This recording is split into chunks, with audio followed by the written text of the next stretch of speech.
Oh wait, my mic isn't even muted. Hello. Well, at that point, might as well just slide over here. Hey.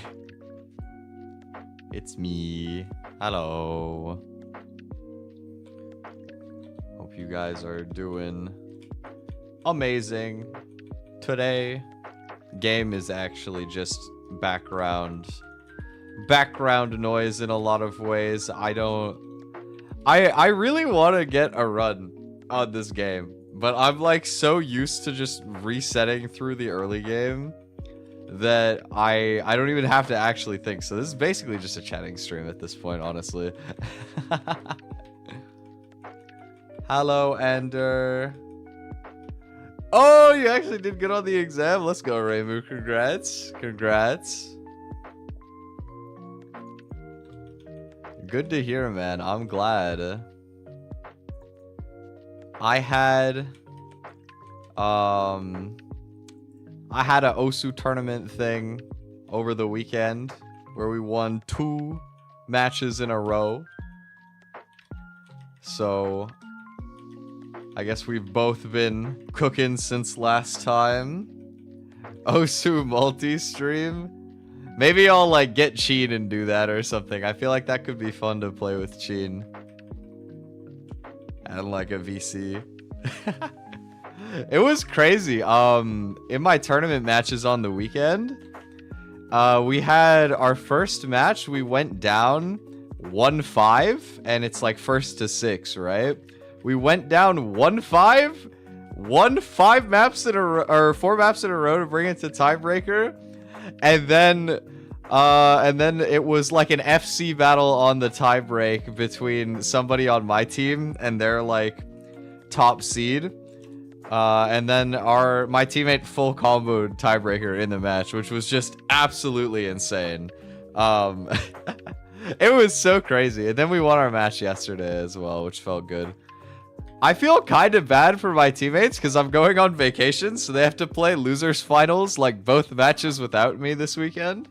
But if they win without me, then they'll be able to.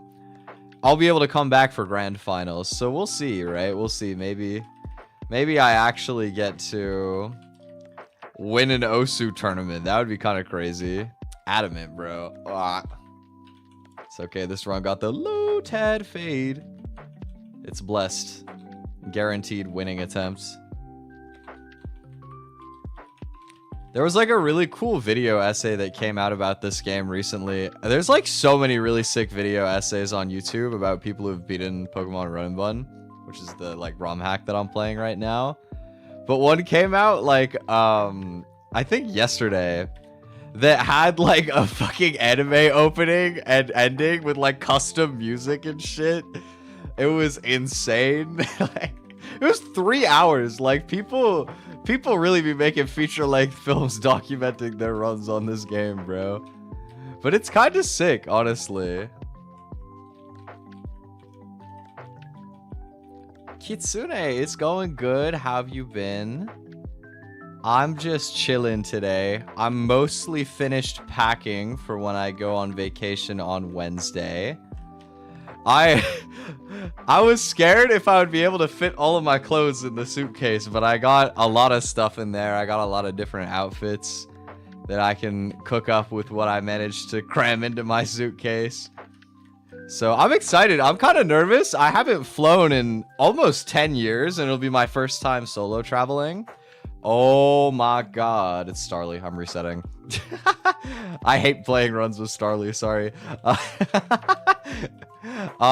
There's gonna be a lot of resetting and like me playing the game in the background, by the way. Early game is kind of luck dependent, so I'm just sort of autopiloting through until I get a decent run. But I'm excited. I haven't been on a vacation in a super long time, so I think it's gonna be really cool, and I'm excited to see my cousin because I miss him. Whoa, it's like a useless nature. But also, that spread is crazy. 5 31s and a 23? 31 is max in any given stat, by the way. That's insane. Oh my god. You know what? Sure. He's just a quiet little guy. I'll allow him, even though the nature isn't right. The IVs are crazy, so I'll run that, sure. But yeah. I don't know. I've set up my vacation in such a way that even though it's like my first time that I'm gonna be in the airport by myself and whatnot, like basically nothing should go wrong. Like I'm doing the check-in on my phone and getting the boarding pass that way.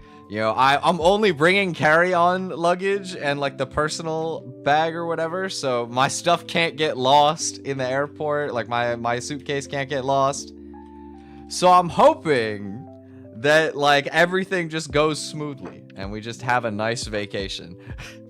But you know, you never know. I think it'll go fine, honestly. I don't know what could possibly go wrong. Finion is actually so garbage, by the way. This thing does like literally nothing, but I'll check if it's like useless or not.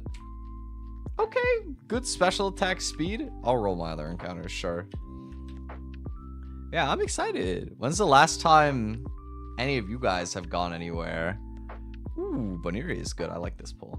Because I've never left Canada, and that's not changing here. Like, this is still a, this is still like a domestic flight for me. I'm just going somewhere else in Canada. But, you know, it's a pretty big country, so there's a decent, like, spread in terms of visiting somewhere else in Canada. But I've never actually left the country yet. And it feels crazy to me that there's a pretty real chance that the first time that I ever leave Canada will not be like, I don't know, going to the States or something nearby, but probably like Japan or something. Because like I have several like friend/family groups where they're like, oh yeah, we want to go to Japan. You should come with us. And you can be like the translator friend. Like, aside from the fact that they just want me to travel with them, like, they also want me because I can speak Japanese. And I'm like, I don't know if I'll be able to afford that. But, like, if I can, maybe. if I can afford to come with you, I mean, sure. I mean, it would be really sick. I definitely do want to visit Japan. But I'm excited just to travel in general. It's been so long. Oh, man, those IVs are... holy shit. It's okay. Let's see what else we get. Anything good here? Ponyta. Is it a good Ponyta? I'm gonna name you Carrot. Because carrot is a good vegetable. Gentle? Nah, this is ass. Reset. Went to Colorado in the summer? Got to enjoy the Durango. What is the Durango train ride? What is this? Never heard of this. Whoa, this looks crazy. Oh my god. This is like along the side of a mountain. Dude, this view is insane. That's sick. It's like straight out of a movie or something. That's really cool. I'm not gonna lie. That's a sick vacation. Nice. I've never even heard of that before, but that's really cool. Love being on a plane until I'm on it for like more than 4 hours. That is going to be me, unfortunately. It's not the shortest flight. It feels kind of crazy to go on a flight for quite a few hours for a domestic flight, but at the same time, like, Canada is absolutely massive, so it's not the most surprising thing in a lot of ways, you know? Yeah, send pictures in the Discord. I would love to see pictures if you have them from the train ride. That's sick. Well, I'm just excited to get out there a little bit. I got everything I need for a good trip too, because I finally got myself a new pair of shoes, like a proper new pair of shoes. So when I go out, like walking around everywhere. You know, I think we're gonna go like hiking and stuff as well on the trip. So I got a nice pair of like walking, I think they're more like walking shoes than running shoes, but it's kind of in the middle. It's not, I was really picky about trying to get the exact same shoes that I used to have, and I could not find them. I don't even know if they manufacture them anymore. But I got a close enough one, you know, it's got like a decent amount of like nice cushioning and it's really comfortable. It's just so nice to have like a good, comfortable shoe again that actually fits. Like, I thought there was no universe where my body was gonna grow again. I was like, all right, I got these shoes forever. It's perfect. And then suddenly it was actually like, hey, your shoes are too small. You gotta buy a new pair. And I'm like, what? Unforeseen expense. Unforgivable. Another country you've been to is China? That's pretty sick, though. I feel like China is a really cool country to visit. I would like to visit China one day, I think. There's a lot of really cool stuff there. And just like the culture in general. It's pretty neat.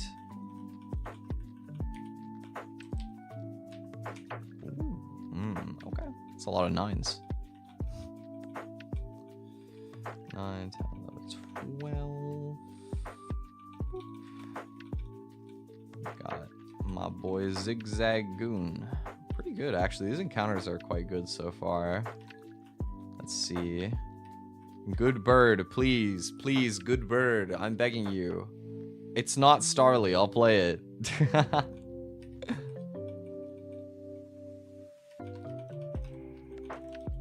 think we might actually have our first attempt to leave the first area. Oh, that's kind of bad, but okay. Boom. Yeah, I've been kind of like making some plans before I leave as well for my vacation, because I'm not gonna, I'll have my phone and like I'll have my really cheap laptop. It's not a good computer. It is actually one of the worst computers of all time. Maybe it's really slow, like it cannot run anything. It's actually such a crap laptop that it actually cannot stay powered on without being plugged in. Like the instant you unplug it, it's off. It's really not good on that front.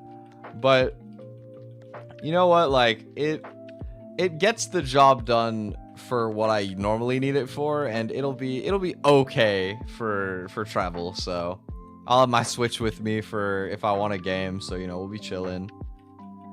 But I've been making some, like, I guess more like channel related plans, mostly like projects and stuff before I leave. Because one thing that I want to do is this year I want to do like more song covers than I did last year. And so I'm kind of like trying to plan some of those in advance. Like some people might have seen, I put in the Discord yesterday, I was actually asking for some of the art people in the community if we have like any interest for it, if there would be people that want to help work on a music video for what's it called, Telepathy by Deco.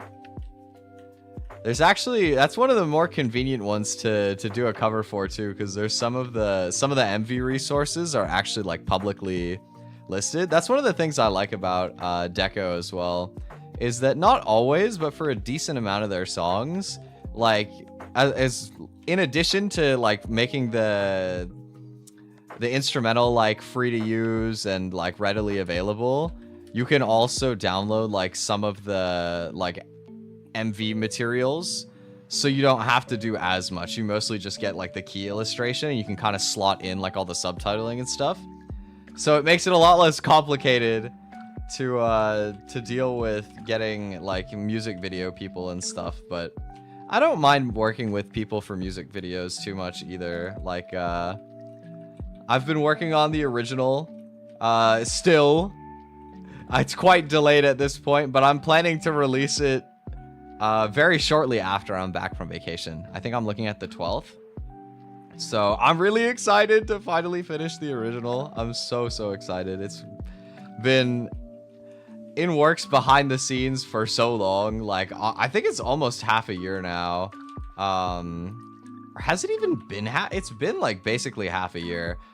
So I'm so excited to unveil that project fully and be able to get it out, because I've been wanting to do like a more serious original release for so long. not that like Starfinder, when I put out my EP, wasn't like serious, but it was definitely more of like an experimental, like for fun thing.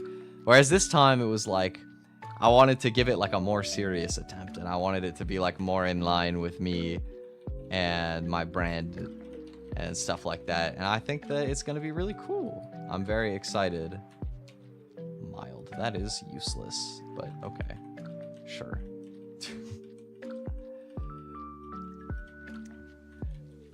Yeah, I'm really excited with all the music stuff.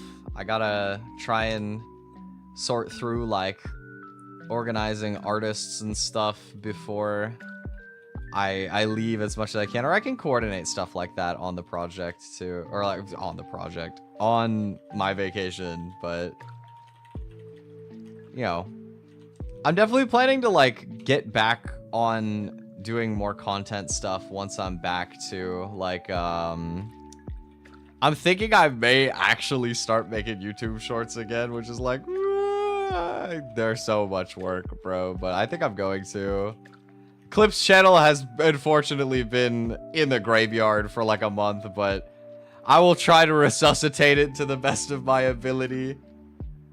And you know, I just want to like get more on like the content side of stuff. I feel like this month there was a lot of stuff I wanted to do, but I gave myself too many other commitments. Like entering an OSU tournament was definitely something that took a lot of extra time for me, and so that was kind of a little bit tricky to keep on top of with other stuff. Starting this game and like trying to get runs on it has also spent a lot of my time, although for what it's worth, I do really want to get a good like attempt at this game, because it's really fun. Like I love it. It's like a really hard puzzle game in a good way. And I have a good time playing it sometimes, but then sometimes it's frustrating because if you get unlucky, that sucks. But on the whole, I've been really enjoying it. I kind of like, I'm thinking about like what kind of games I want to like stream more regularly again when I come back. I'm considering like trying to get runs on this sometimes, but I would be surprised if I did it like super regularly on stream. Something I've been putting off. We haven't played Terraria on here in a while, but I've been meaning to try out the Calamity mod. I definitely want to give Calamity a shot, because my friends, I feel like all of my friends and just people in general have played a lot of Terraria, have been on it, and, you know, I think that I'm missing out. I want to give it a try. Or I've also been kind of thinking about replaying Elden Ring, because I've seen Nimi playing Elden Ring, and I'm like, that's kind of fun. Maybe like do a melee playthrough, and then because I'll have a character with a build that doesn't suck, I can like maybe play the DLC. Ooh, these pictures are really pretty, Kitsune. Nice. I love rivers, man, and like forests. I don't like being in forests because I'm not really much of a like naturey person. I like my modern day conveniences, but at the same time, like aesthetically, very pretty. I love like nature walks and stuff where you just like dip into it and then you come back. Definitely a wiki mod. Well, I mean, Terraria is just a wiki game. Like that's realistically, that's just the Terraria experience. So it makes sense that like, you know, in some ways it would be kind of fun to like go back to that state of like not really knowing everything that's happening and like kind of figuring it out as you go again. Because I've played Terraria so many times now that it's like practically autopilot for me to beat the base game. You know what I mean? Like there's nothing surprising or crazy is happening in there. Ice punch. Oh my god. Don't do that. Alright, there we go. But yeah, I think it'd be really fun to like come back at it from like a fresh slate. I also think that like themed chatting stuff is kind of fun sometimes too. Like I don't know if you guys how many people saw, because I did link it in the Discord as well, but I was on Rita's stream recently for her 4-year anniversary, and we did a PowerPoint night. And honestly, I love doing presentations. They're really fun and like stupid and silly. So I had a great time being on that. Mine was incredibly stupid, but it was very fun regardless to be on. I did a really stupid PowerPoint where I was like, how to make rom-com anime good again, and I just pitched like a bunch of really silly ideas for rom-coms. Some of them were kind of heat though. I was kind of cooking with some of them, honestly. But I think that it would be fun as well to do different stuff. Like I was thinking about, oh my god, wait, this is cracked. Holy shit, sorry, I just got jump scared because like this run is now like on, bro. Really good Vivian, that is money. Okay. I was dude, I lost my whole train of thought. I lost my whole train of thought. I was thinking about how it would be fun to like make like a PowerPoint presentation about like certain like gaming achievements that I have that are like kind of complicated and like breaking them down. So like one example could be when I wait, hold up. No, I'm safe. Boom. Okay. When I got like rank 1 in the world at competitive Pokemon, I feel like it'd be really fun. I've done that twice actually, so I'd have 2 different examples I could go off of. But it'd be fun to like go over what that experience is like, or like, I don't know, maybe like from doing, we were talking about Terraria earlier. I've done like a bunch of Terraria races with my friend Sheen. It would be really fun to like make a cohesive thing about like the strategy of doing that or something. I feel like it could be a fun one to go over. There's a lot of potential for stuff. I'm just a nerd about video games, bro. I like playing games in ways that are really stupidly hard. And it's fun to sort of like share what those experiences are like sometimes, I guess. I think there's like a hidden element of difficult games where there's like so much more of a story behind any given like accomplishment when you're playing. And I think that that's really cool and like underrated.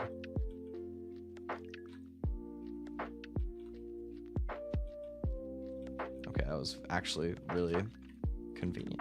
I love having good Vivian, bro. This Pokemon is so good. Like, I think that this run actually could be a very real attempt, which is great. Love that. How do I want to do this? Go this thing on lead. We could do Pecha Berry on, maybe Cherry Berry on this? Just to make it like always beat egg. And then we'll go Pecha Berry on Mustard and Bagel. Boom. Okay, let's cook. I've actually like been high-key grinding this game off stream so much that I have like the entire first split of the game down to muscle memory. For better or for worse, I don't even have to like look at the spreadsheets anymore. I just know what they have, bro.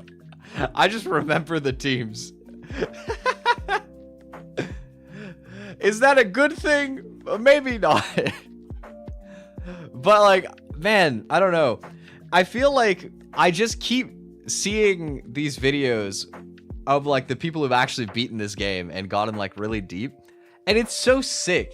Like the story is so cool.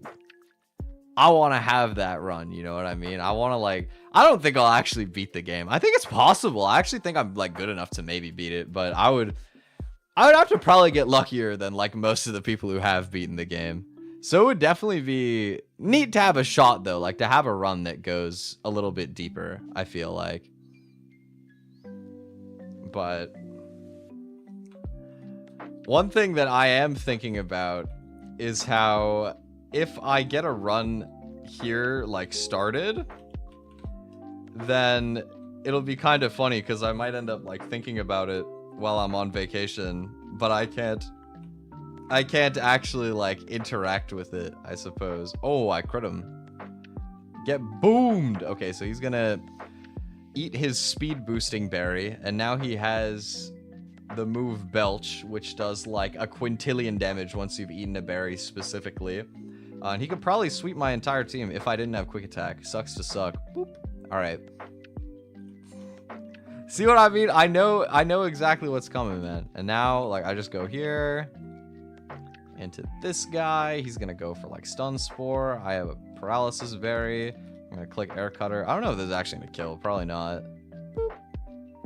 I mean, it did a lot. It didn't actually kill. This thing is so annoying because it eats the berry and heals a decent amount. And then it has a 50% at the end of the turn to like get its berry back because it has the harvest ability. There it goes. So he gets a second berry for free. And this can actually proc like infinite times throughout the fight. But also, like, now he's in range where if I hit through my paralysis even once, he'll just die. So, yeah. Goodbye. Nice try, bozo.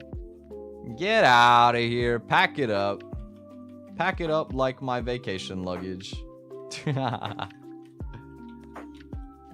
ended up packing a lot of clothes. Like, I remember the other day, I was kind of like making fun of an article that was saying like 8 shirts for a 1-week vacation. I'm like, that's a lot of shirts, bro. Like, you can wear each one twice.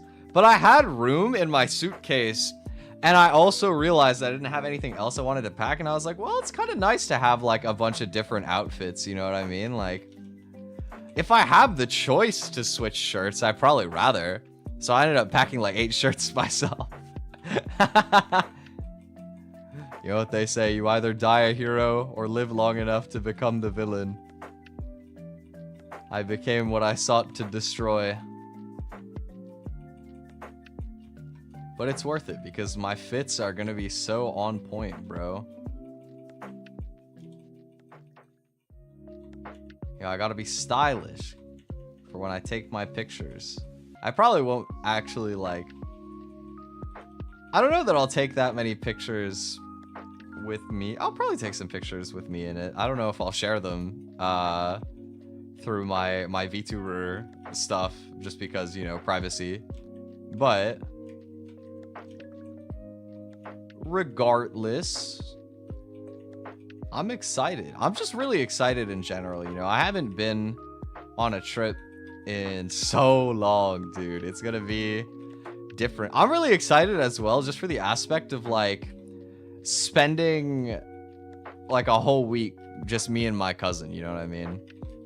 Because I'm used to like, you know, living with my parents and, you know, maybe like we've had like a sleepover for like a night once or twice, but you know, I've never had that like experience of like just 2 bros like sharing a living space for like a week. It's gonna be different. It's gonna be a change of pace, and I feel like that's cool. Because he's just such a chill guy. He's like for me, for real, for real. Ooh! This is the run, bruh. We got, oh my god. We got Tyrogue. This is incredible. This run is actually cooking so hard. Alright. Good stats, please. Quiet is some ass, bro.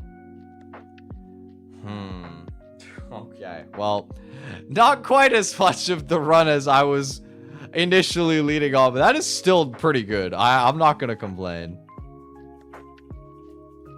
It's alright. What we got over here? What we got from fishing? Ooh, best encounter again. Okay. Hopefully it's a good one this time. Noodle. I ate spaghetti earlier. It's like kind of noodle. Naughty is useless. Okay.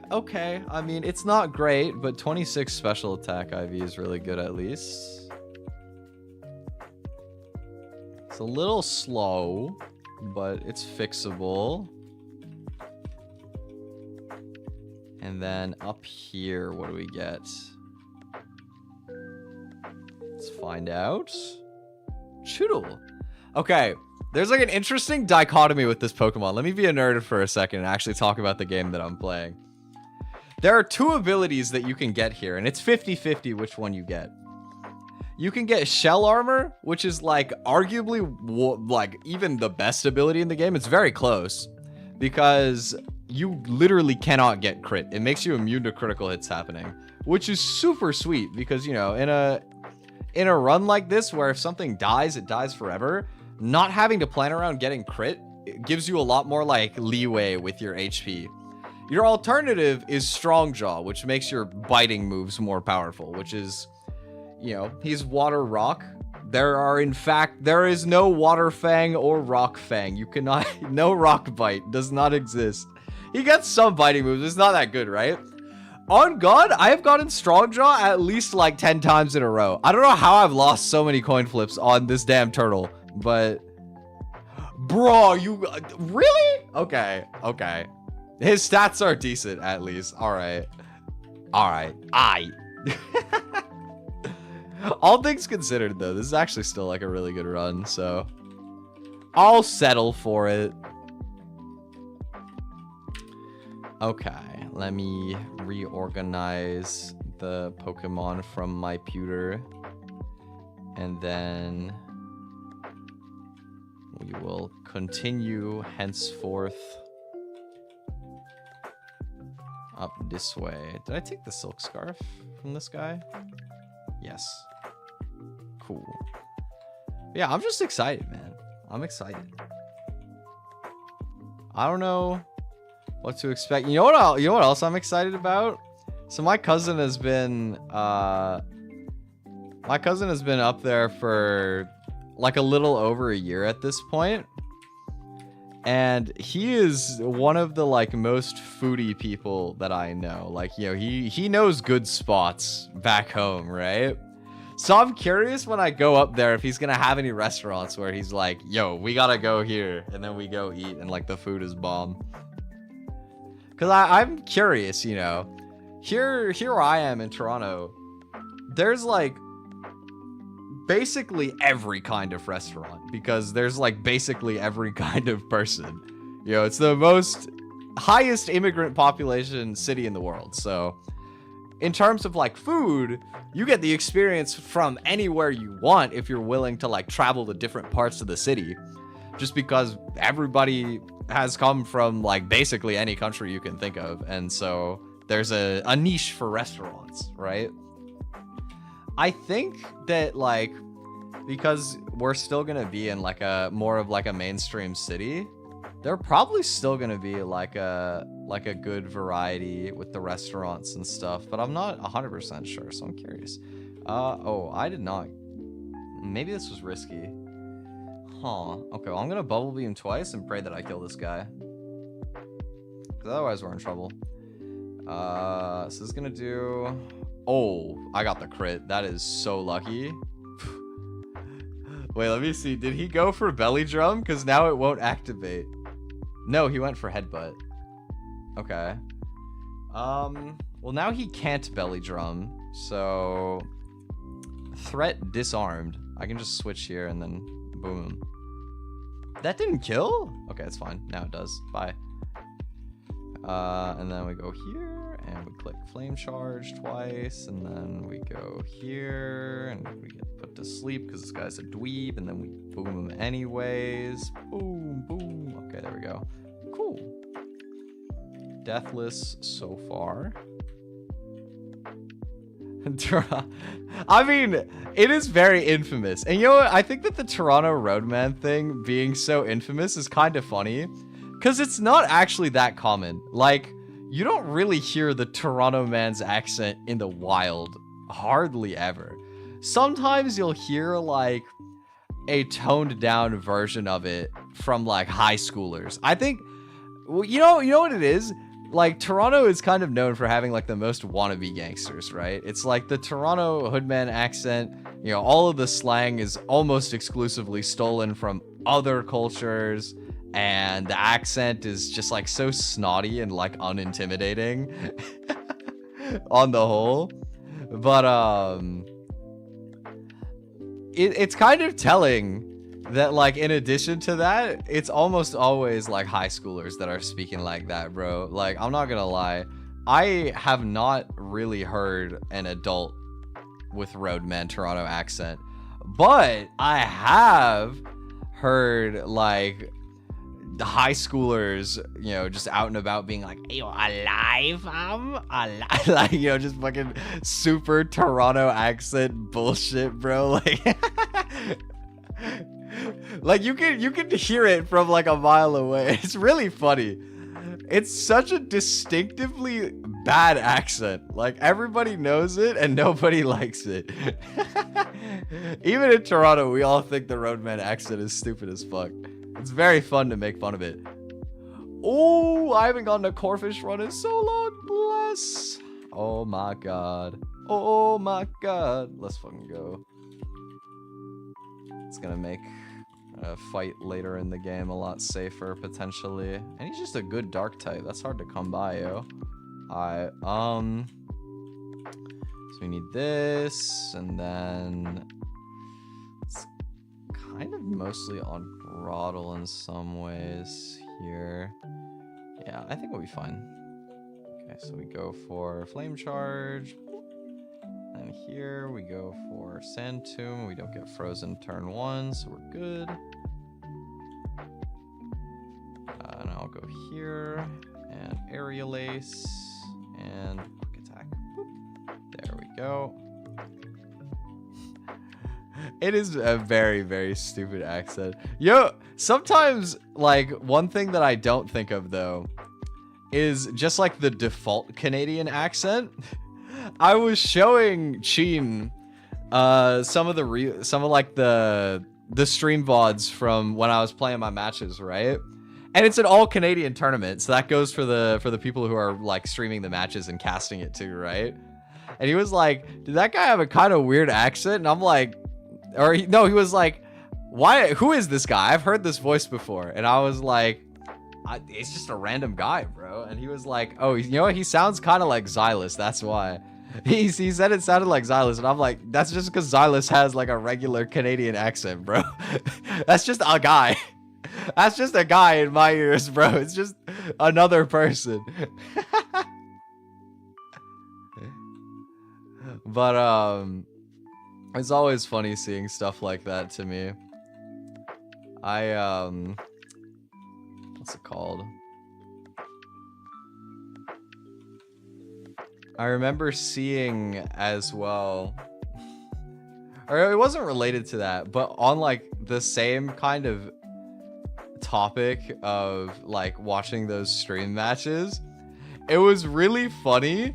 Cause first of all, they never say my name right. They always call me Twi or Tweetio or whatever. Like I'm used to it because it happens in the VTuber sphere too. Everybody reads it as Twi or like Tweeday or whatever.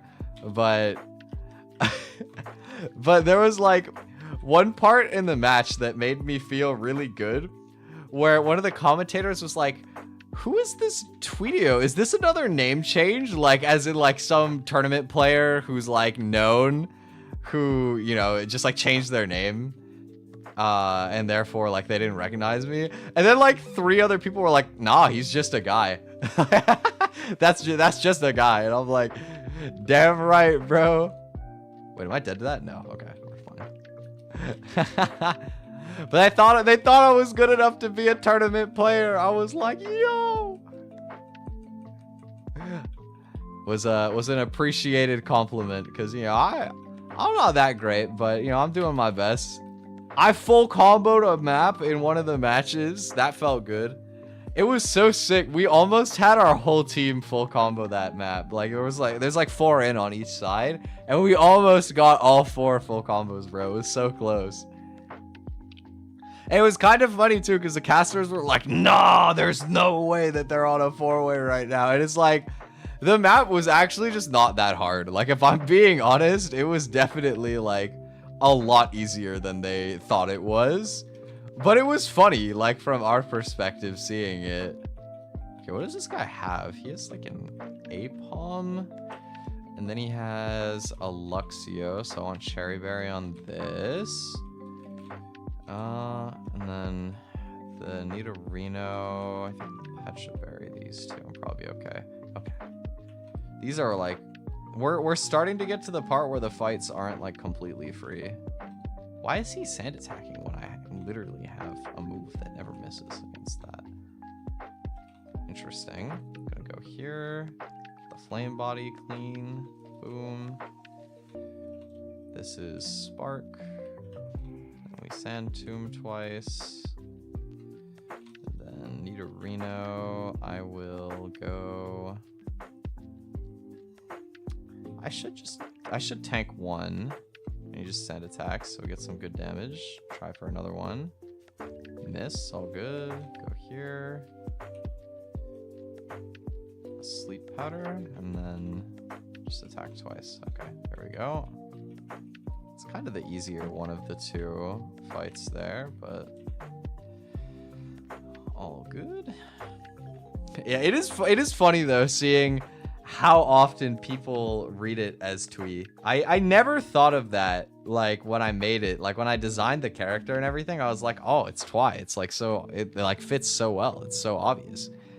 And then I just never failed to be amazed at how it miraculously every time just gets read as Twi.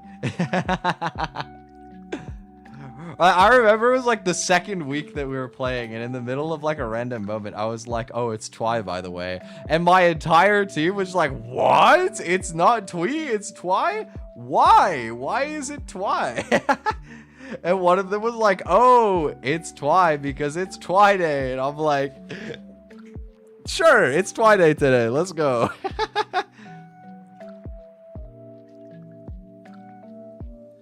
Well, yeah, I didn't really like think of the name expecting people to read the like the Dio part like in it. So it kind of makes sense. I mostly just put it so that it would have like some sort of searchable aspect to my name, although in hindsight it was harder than it probably should have been.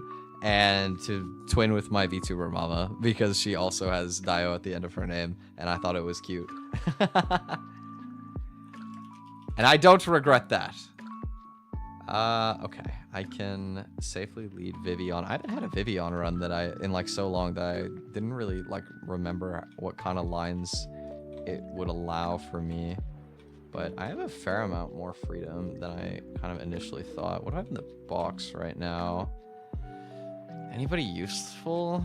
Corefish? Probably not. I mean, not for this fight, but I'm still curious.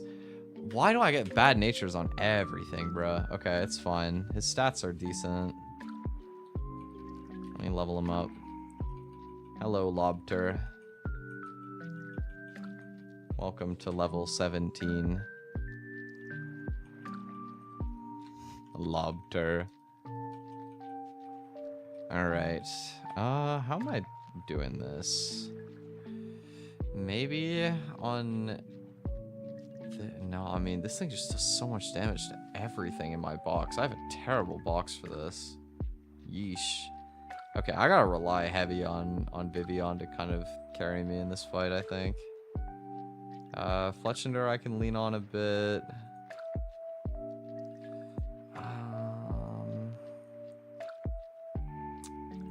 Horsey even as well. Might have to do some lifting. Okay, so let's get Pechaberry on you, you, you. Bring Mr. Zigzag back. Zigzagoon probably just gets like blown up into pieces by this. I mean, not entirely, I guess. I want Cherryberry here. She already has. Okay. Hopefully nobody dies on this like last fight of this split. Let's see. So this is just Air Cutter. Flaffy comes in now. Flaffy's Lumberry, right? No, it's Magnet. So I can Sleep Powder. And then go into Grottle. We go for Sand Tomb. Confuse Ray. This can only ever be Fire Punch or Thunder Wave.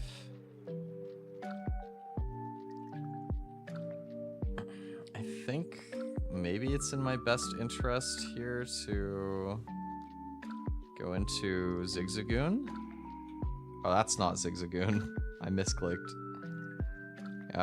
This is still Fire Punch now, so it's fine. It's like it's Confuse Ray. Okay, I can go back on Thunder Wave again. Stop Confuse Raying! You... Okay, I'll just try and attack on the Confuse Ray. Hit myself. Huge. Now it won't Confuse Ray. And now I can headbutt. Okay, there we go. This... Max damage is 22 with Venoshock. I don't have a punish for Venoshock, unfortunately. But it is the lowest damage move to get my Fletchender in, so I'll do it. And we get in on Toxic. That's good. Just go for an Aerial Ace. Oh, okay, Toxic. So I got Poison Pointed. I forgot that was even a thing. That could have been bad. I am not dead to Venoshock, though, so it's okay. I think now it should be Venoshock over Shockwave, which is good. Yes. Air Cutter. They Toxic. Air Cutter. Okay. Nice. Deathless. Smooth. Clean.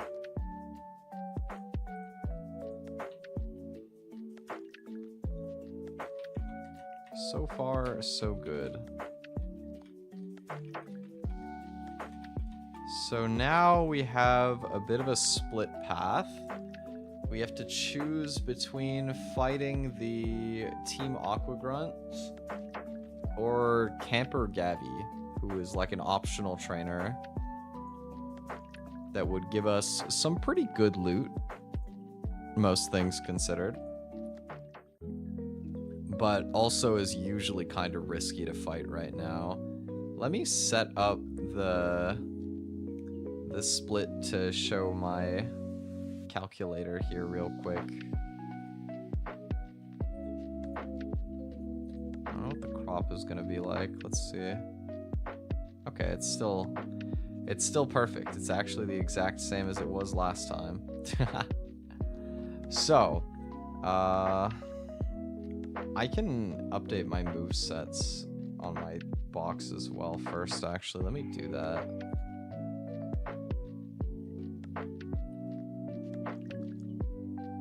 Yeah, I don't know.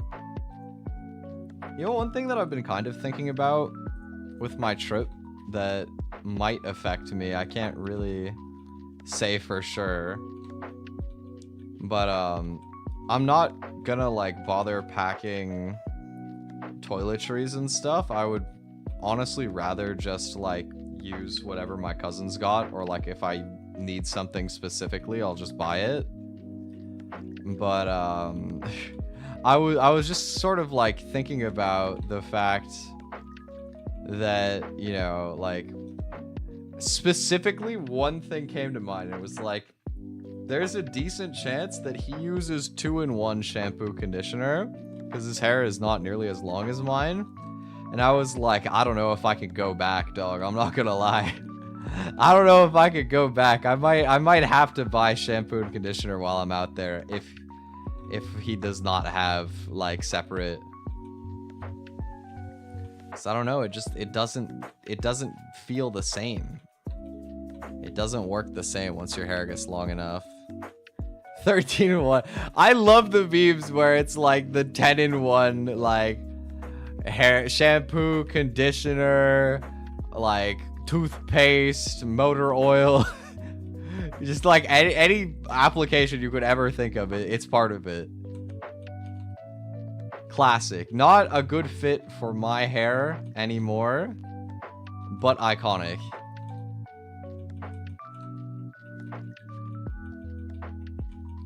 Teach secret power to like basically everything. And then hidden powers. I don't know what I have for hidden powers. Ice. That's kind of cool. Sure. Probably don't need this, but it's better than Fury Attack.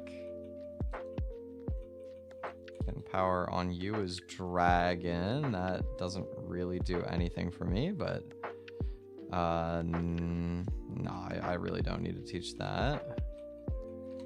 Ice, worse than Ice Fang. And fire, nah, you're good. Okay.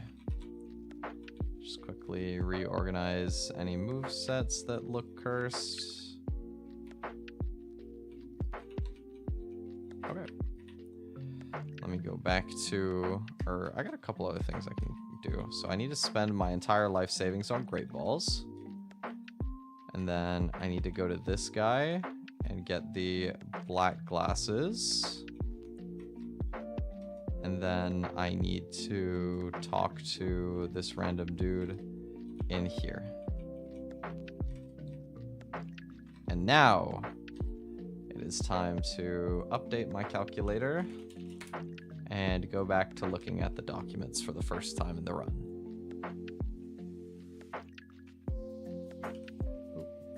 Okay. 13-in-1 shampoo, conditioner, body wash, toothpaste, mouthwash, deodorant, peanut butter, Gatorade, window wiper, drain cleaner. That's the one. I remember seeing that. I remember that list. Every man knows that list like the back of his hand because we all use it.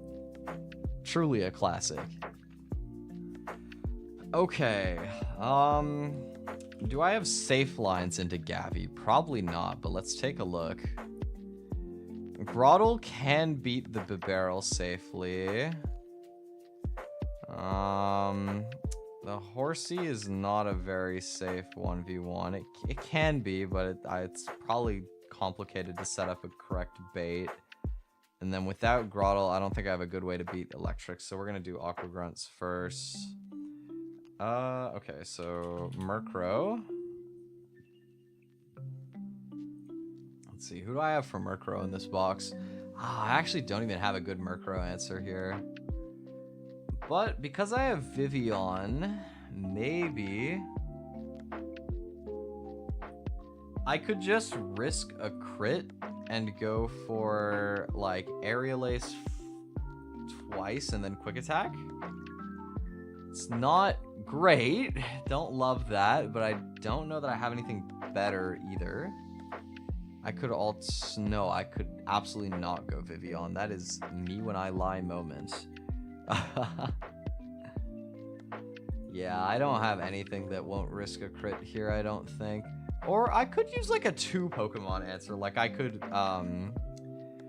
go for Ice Fang with Choodle and then just switch to Fletchinder and go for a Quick Attack.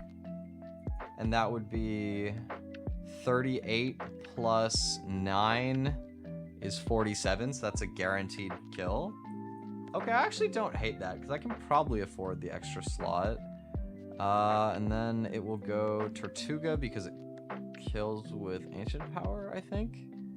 Or it might, it depends actually, because I'm going to take a Wing Attack. Take like probably 21 HP, I'll be on 39. No, Water Pulse shouldn't kill me, so it should be Tortuga Ancient Power, which is not great. But I think I just have to roll it most likely here. My best option is Groddle. It's gonna bait in Skrelp. Man, this thing is honestly a problem for me in this run too. But I can probably go Vivian with like Pecha Berry and like try and finesse it that way. Then in battle 2, Marini on Choodle is gonna be low-key dealing too much damage. Maybe, okay, I think I go for my fishing encounter first. Let's see if I get anything that'll make my life easier. If we get Quillfish, then this goes from being really hard to really, really easy. So let's see if I get lucky with this. No, good Weasel is still a good encounter though. Let's see if it's got good stats. Hello, Orang. I haven't had an orange in a while. I don't know why, but I haven't. I need Orang. I miss Orang. Very good fruit. I just haven't been eating as much fruit in general recently, and I don't know why. Okay, neutral nature. Wow, look at that though. 27 out of 31 attack and max speed. That is money. He's min-maxed where it matters. So I'm content with that pull. Sonic Boom. Oh, Sonic Boom might offer me some options too, maybe. It's not bad. Okay. Let's definitely add this to the calc, because this might help. Let me check as well. Does he get a useful hidden power by any chance? Steal. Nope. Okay.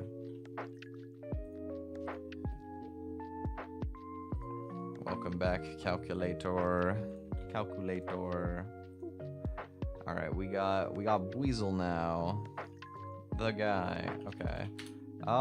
Does Weasel work as a Murkrow answer? Nah. No, he don't. He do not. Admittedly.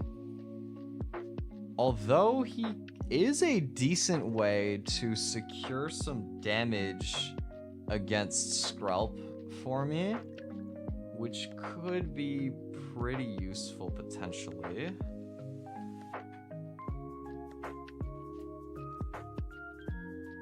I also can think about it. No, but I think anything that I do is going to bait Ancient Power from Tortuga, right? I'm trying to think, like, if I, instead of going on this wing attack with Choodle on this turn, if instead of going into Fletchender, I went into Weasel and I Aqua Jet to kill this, I will still bait Ancient Power from Tortuga. It just means that I have the HP on Fletchender instead. And I actually don't think that's better in this box. I think that I'm probably looking at this team. But I have Hidden Powered Grass on Horsey. Is that useful anything? It's not useful for anything.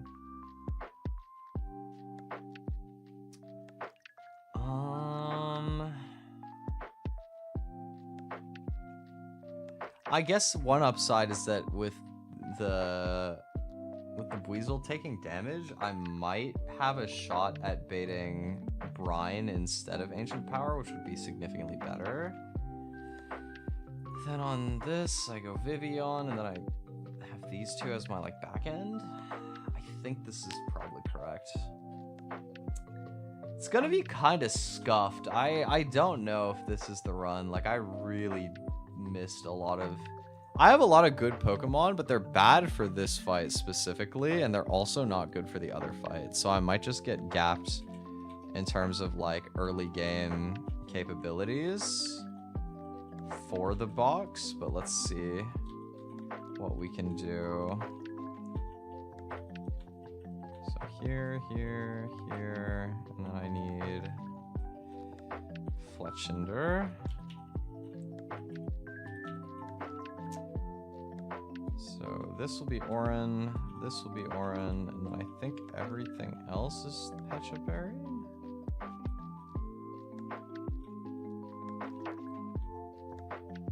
This guy can be Oranberry. Okay.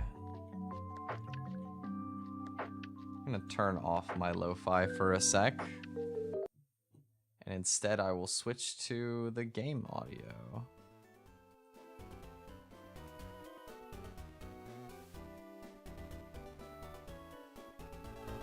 Because it's a boss fight, so I feel like to honor the boss fight, we gotta go into it with music turned on. Really cool thing I will never get over is that you can finesse them out of 50 Pokédollars. It's literally only half a Pokeball, but we're so stingy that we spent every last dollar that we could to make sure that we do not pay the entrance fee to this museum. Unlucky Slateport City, you will not be getting my tourist money. But more importantly, okay, we have a tricky boss fight here. You have to beat 2 grunts. They only have 3 Pokemon each, but the thing is that they're back to back. You cannot heal in between the 2 fights, so that aspect of it can be a bit tricky. But okay, so we're gonna get Ice Fang here. Nearly kills. That was so close to getting like the... That was like probably maximum roll, but it did not. It's still not enough. We go here on Wing Attack exactly.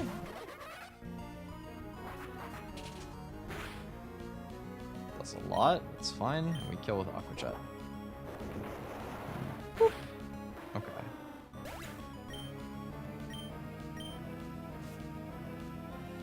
is gonna be Skrulp. That means that it must see a kill with acid, right? Okay, we're a little off my line right now, but that's probably fine. Acid does...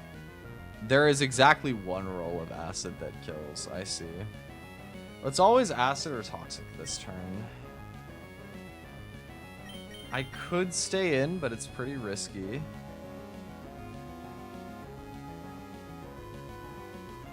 I think I prefer going into Vivian. They could Toxic. Toxic is kind of bad. But if we avoid it, it's really good. Acid is great. This is the best possible entry point for us. Sleep Powder cannot miss because we have Compound Eyes. Boosts the accuracy. Very cool. And then we're gonna hope for good luck. He gets the turn 1 wake up, but Protect is a complete waste of that because we're just gonna put him back to sleep and hope that he doesn't wake up first turn next time. The way that sleep works in this game is there's like a 1 in 3 for which turn you'll wake up on. You could sleep for 1 turn, 2 turns, or 3 turns, and it's random which one. They're all equal probability. So we get damage here as they stay asleep. And it's kind of nice that the AI has like random incentivization to click Protect, because it just means that we can sleep cutter them after they wake up. They're also really likely to Toxic here, and I have a berry that will heal my poison, so this does nothing for them. And now they're just going to be in range where they'll die. I think it's probably going to try and spam Protects, but even if they get really lucky and heal out of my damage range, I could just put them back to sleep and then probably create a winning 1v1 again, unless I get, like, incredibly unlucky, and they don't try for that. So, goodbye. And then one cool thing I have here, because of the way that the routing panned out, is Tortuga is always going for its rock move of Ancient Power this turn. First thing I'm gonna do is waste one of those by Protecting, because that move is really scary. It has, I can't remember if it's a 10 or 20% chance to just boost all of his stats. And then it always sees a kill, so it's always gonna click it. But I'm faster, so I can put him to sleep.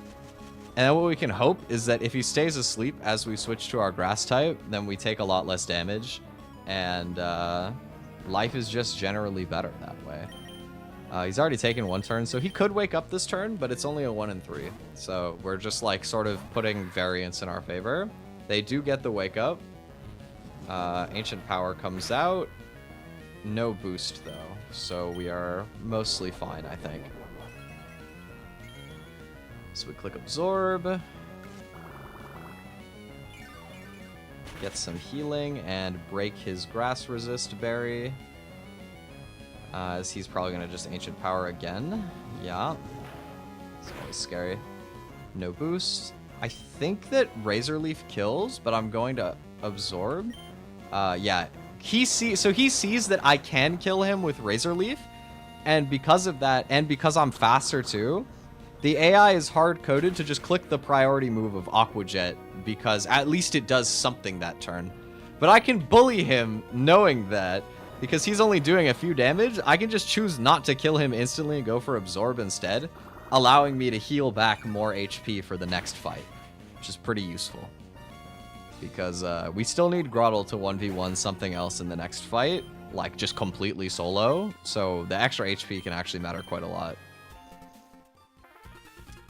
Alright, it's 1 down.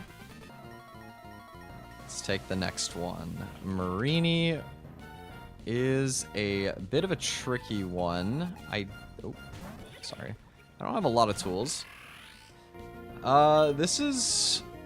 I'm dead to a critical hit, but if I was Shell Armor, that wouldn't be a problem. Unfortunately, I'm not Shell Armor.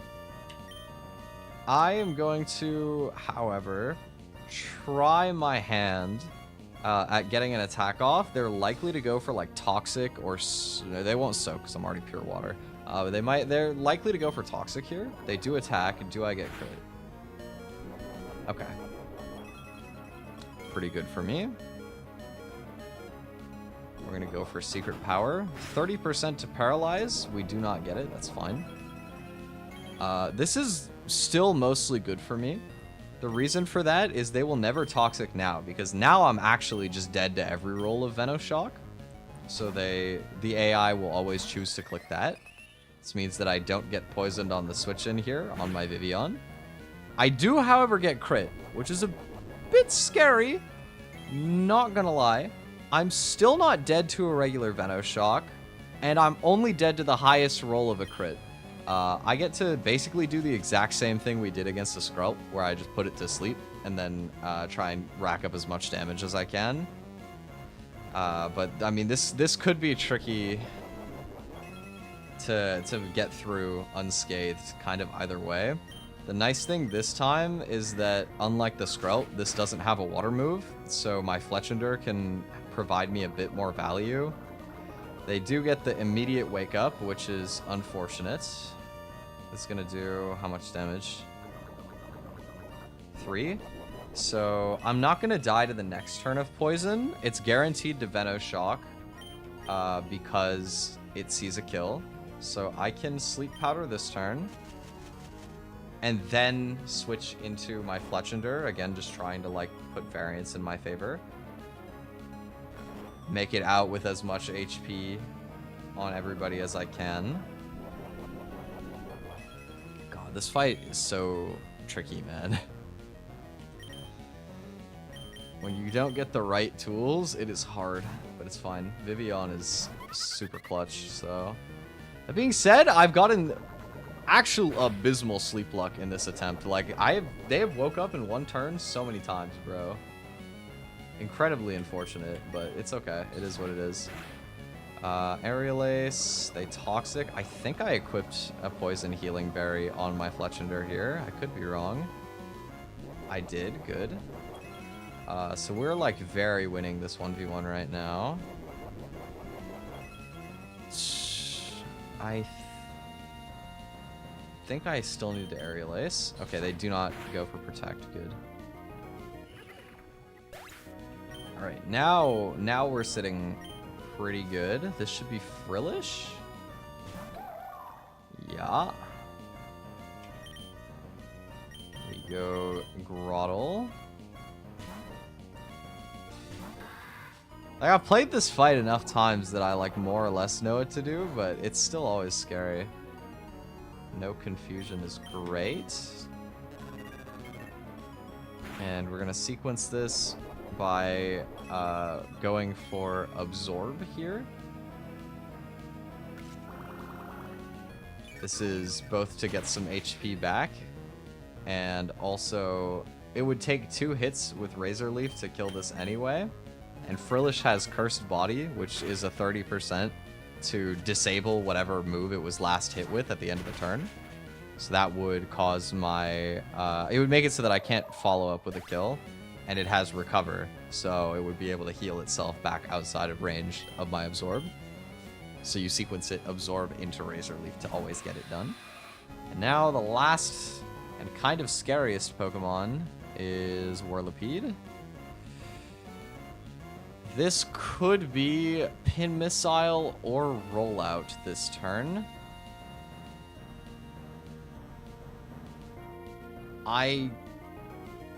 It's scary, but I risk the crit on Fletchender, and I go here. We really want to see Pin Missile. Pin Missile is really, really good. Yes, that is fantastic. Okay. Hopefully, like, a very low amount of hits comes out. Also, I think Pin Missile's a contact move, so we might have been able to burn it, but no dice. All good. So the main thing is now Rollout is always the highest damaging move, and it's guaranteed to click it this turn. We go into our Tyrogue fighting. What? Why did it do that? It is not supposed to be able to see that as an option, bro. Well, I think I'm fucked now. Why did it do that? Rollout has like an incentivization, and it's the highest damage move, and it's not like it could have seen more than one kill. I don't know why I did that, but I think I might have just lost. I needed to roll out this turn, I think. Okay, that's a start. Maybe we'll be okay. There are chances for me to get bailed here. But we'll have to see. One main thing is every time we click this secret power, there is a 30% to paralyze it. That would be monumental in making a comeback here, but this is very dangerous. Rollout doubles in power every turn for 5 turns. It's extremely strong by the end, and we pulled a fighting type that really can't wall this as good as I need it to. I just didn't have anything better. If we entered on rollout, we would have had more overall HP, but unfortunately we did not get that. We do get the paralysis here. Okay, okay. How do I win?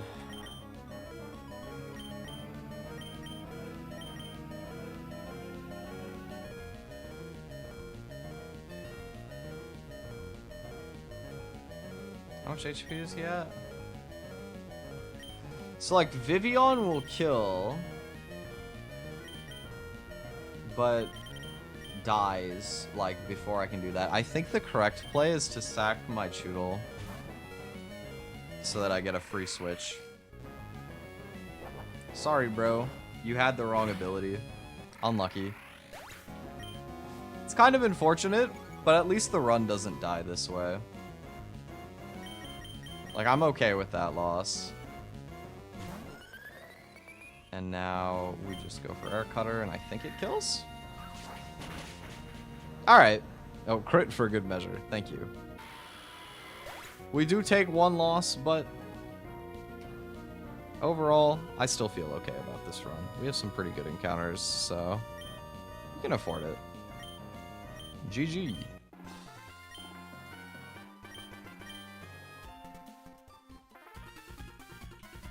Ah. Boom.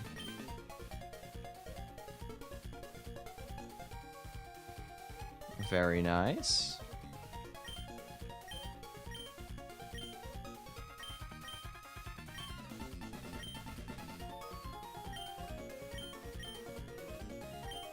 Thank you, Team Aqua, and goodbye.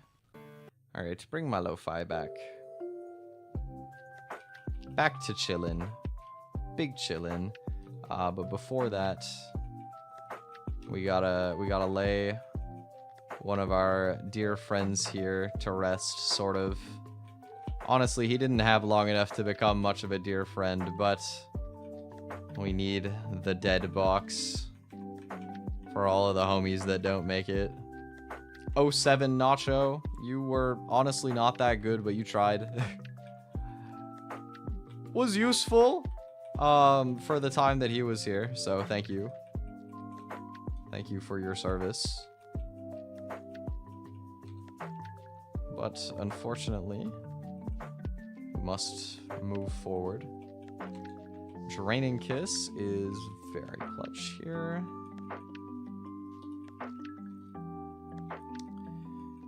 One. So we get our Hitmonlee.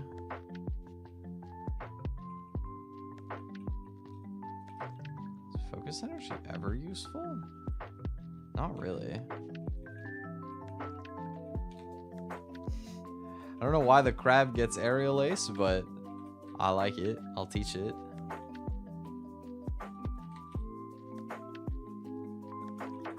So we get to level up everybody on our team now. Very sweet.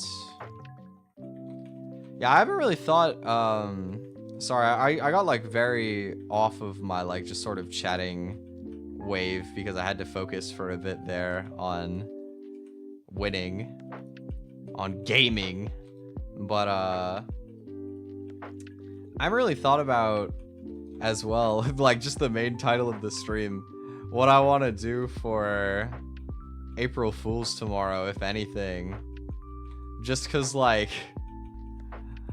I was thinking to myself, like I want to do one more stream before I go on vacation maybe tomorrow, but also like whatever I choose as a like title is gonna be looked at from the lens of being April Fools, and it's like, nah, bro. Like I'm just kicking it.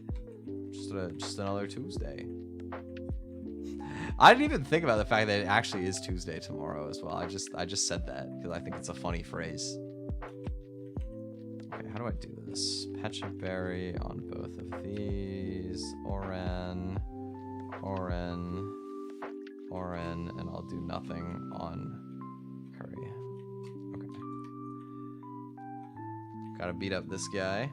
Yeah, I don't know. Maybe I'll do like a chatting stream, but I kind of want to do like a game. Maybe we'll do a game that's easy to chat over, like easier than this for me. Maybe I don't know, Mario Kart could be a good option. Mario Kart's always fun. I can't believe I missed Sing. This guy's cheating. Okay, there we go. Boom. It's been a while since I've done a Mario Kart stream, so I feel like it'd be fun. Okay, gotta switch to here. And then finish this guy. Then we go here and we click 2 air slashes. And then we go here and we click 2 air slashes. Get my rare candy. Clean.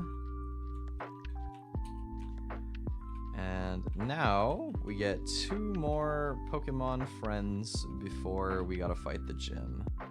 So let's make space in my party.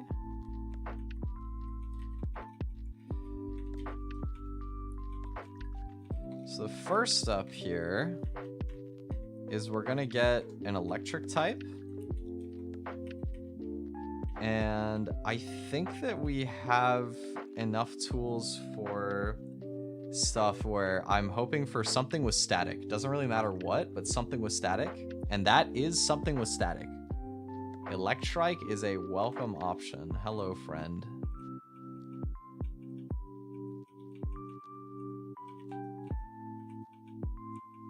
I will name you Lemon. I was thinking of this like stupid video. Okay, plus special attack, decent speed, and decent defenses. It's a pretty good Manectric. It's like a cool Pokemon to pull as well, long term. Because if I can keep the run alive for long enough, I will get a Mega Evolution. And that's kind of heat. Like, it feels really difficult to imagine, like, getting another, like, really deep run, because I've been in early game hell for quite some time, if I'm being honest. I have not been getting runs out of the beginning of the game. But also, like, you know, you have to believe that it could. Because, I mean, I have all the tools, I think, in this attempt. Hidden Power Bug. I mean, sure. It's more useful than a physical electric move that I will never click. We're gonna go all the way down here. And we got one more encounter. So this is a 50% chance at our good friend Togedemaru. Round Pikachu guy, my man. Let's see. Yeah! It's been so long. It has been so long since I've gotten this in a run. Oh my bless. I used to pray for times like these. Incredible. What do I want to name him? I'm gonna name him after my favorite food, pizza. Maybe I'll get pizza to celebrate later, who knows? Oh my god, he's got the best nature. Oh my god, this is the GOAT. Nah, this is the run. This is, oh my god, dude, that is cracked. Holy, that's cracked. Oh my god, wait, this run is so money, dude. Oh, we are in it, bro. Hell yeah, this is amazing. I've gotten like everything, unironically. Okay, I haven't gotten everything right. In fact, I've gotten quite a few things that were kind of not great. But that is really helpful. That is fantastic. Okay. Let's grab some of the useful guys back out of my box. I have 3 flying types. That's crazy. I don't think I need to bring Corvus Squire for most of these, though. This first trainer, I think, just completely folds to Vivian. Like, I'm pretty sure Vivian actually just one-shots everything they have. Am I crazy? Okay, that lived. That also lived. And then this guy might live. I can protect. Outrage. Well, I know that this always lives, outspeeds, and kills. Yeah. Probably could have taken it with Vivian, but I didn't feel like doing the calc, and I knew that would work, so... Chill. Okay. Let's go for Oranberry on both of these, and, like, just everybody, I guess. This guy, I will sleep powder, and I had some killing rolls, I guess. Yeah, there we go. I think this just dies. Yep. Another simple one. Clean. How strong is this? I forgot. 10. I should use my calculator. I should probably not just completely throw. That would be smart. That would be a good idea.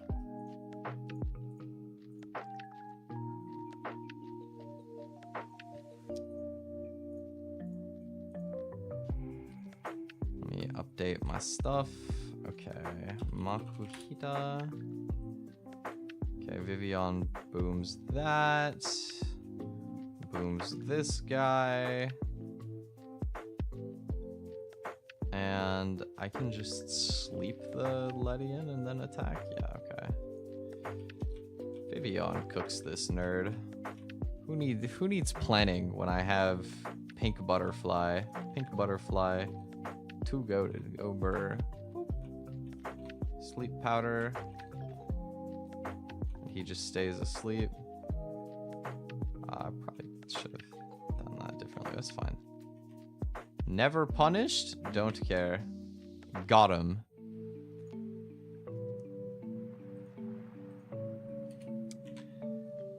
Okay. Who came next? It's the Breloom guy. Oh, this guy is a Baneri. Oh, I get to bunny this person. I get to bunny this person. They get to bunny me, actually. They are, in fact, the one with the bunny. But I get to bully this person, is what I was trying to say. What am I using for Mienfu? Grottle? Yeah, Grottle is, like, ultra safe for that. Buddy, fun fact, by the way, the Osu tournament I was talking about earlier that I've been playing in, our team name is Bunny. I was not the one who decided it, but we were just like, what should we make our team name? And some guy was just like, Bunny, and then we did it. So Team Bunny has been cooking. There was also another, like, team in the tournament that was, like, some weird, like, playoff of Bunny. I think it was like Bunui, like B-N-U-Y, and then a speaking head emoji, which I thought was kind of funny.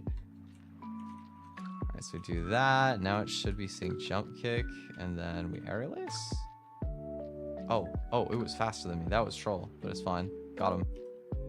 We go here, and we just raise relief twice, right? Oh, am I dead? Hold up. Wait a minute. Nah, max damage 24. Cannot be crit. That was always safe. We're chilling. Okay, cool. Bunnies are really cute. I do like bunnies. I don't know if I would, like, ever have a pet bunny. So here's my thing, is I used to have a pet lizard for like a while, right? And I think that bunnies are more affectionate than lizard, but at the same time, I learned two things. One is that, like, taking care of animals is really hard, and, like, I have to be really hesitant if I ever decide to have a pet again, like, just period. Like, it's just a lot of work that low-key, I don't know if I'm a responsible enough person that the brunt should be on me for that, but... But that's one thing. But the other like side of the coin is it was kind of sad to like take care of an animal that you can't like pet and like snuggle up with and stuff. Because I feel like bunnies in general are not like super cuddly, which makes sense because they're tiny compared to you, like even for pet standards, similar to lizard, of course. So I love them, but it would probably be too much work for me to ever bother, yeah. They are incredibly cute though. I like them. Okay. How do I want to route this? I have to be careful, but not too careful. I've got good tools here. Okay, so here's what I can do. I can use Grottle on this Metatite. Machoke gets boomed by Vivian, like comfortably. Stenbait's Girder, who I can sleep powder. I go Eldegoss, I get a magical leaf, and then it's never rock throwing, and then I can go back to Vivian and finish it once I've chipped it a little bit. Okay. So we're still looking at Oranberry on everybody. This team is fine. Ready, set, cook. All right. This has fake out, so we're gonna protect and then sleep it just because I can. And see if we get a free switch. We do. Clean. We get like slightly better line because we avoided the chip from fake out. This is leftovers, so I can sleep powder it. He wakes up turn 1. Don't do that. Come on. Boom. There we go. Sleep powder again. Go here. And magical leaf. This is guaranteed not rock throw. Is he faster than me when I'm at -1? Hold on. Hold up. Wait a minute. Again. Nah, I'm faster. Bye. Boink. Okay, cool. Almost to the first gym. Also, hello, Lionel. Hope you're doing good. Yeah, I was talking earlier. I don't know what I'm gonna do for April Fools because, like, I want to do like one more stream before I go on vacation, right? Because I go on Wednesday. I go on the 2nd. I'm pretty early, so I definitely can't stream on Wednesday. Nah, y'all ready for the like 6 a.m. stream? More, you know, what would we even call like a morning series for me? I don't know. I'm not. If we did a 6 a.m. stream for me, it would not be getting up early. It would be all-nighter, but right before my flight, probably not a good idea.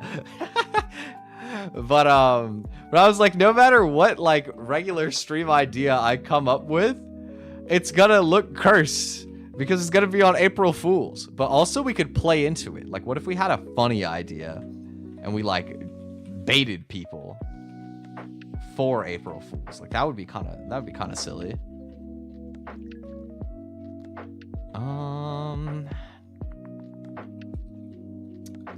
Let me see this guy with the. Does this Pig Knight have anything that hits Seadra? Nah. This 1v1 is clean. It's fine. Okay. This should be like completely safe, I think.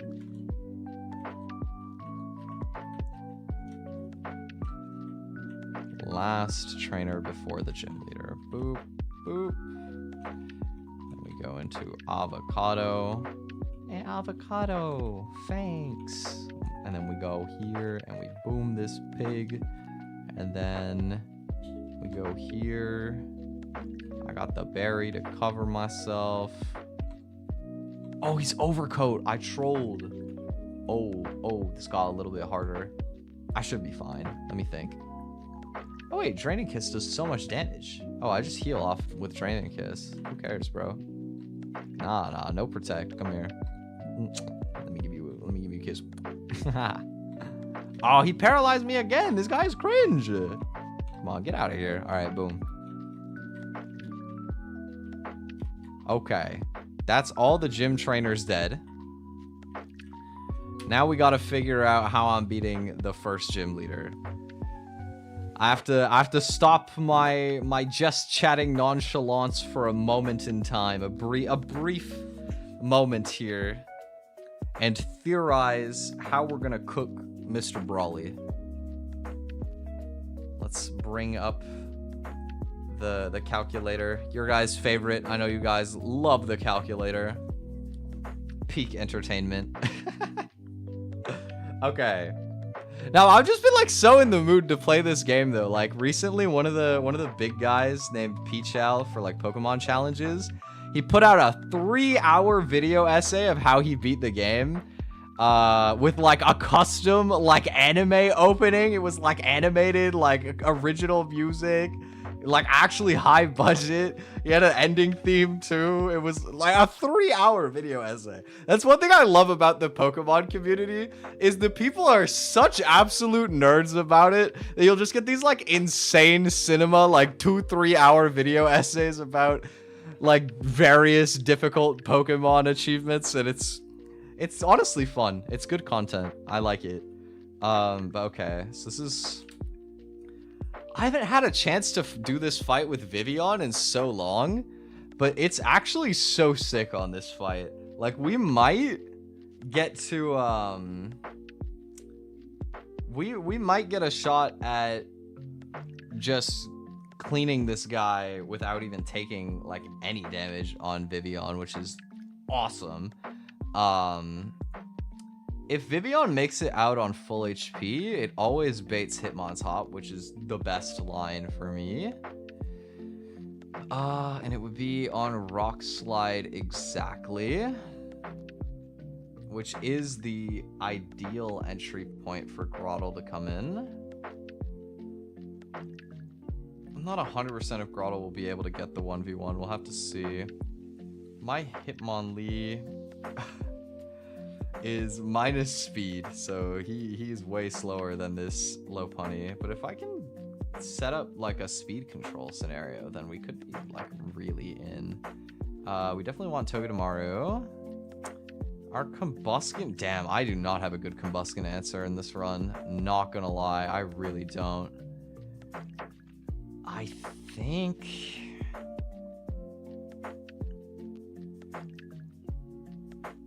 oh man, I have not had to use Seadra to beat this thing in a while. It is scary, yo. It is scary having to use Seadra to 1v1 this. Double kick is usually strongest move. Could I ever consider... No, Fletchender cannot beat this. Not at all, bruh.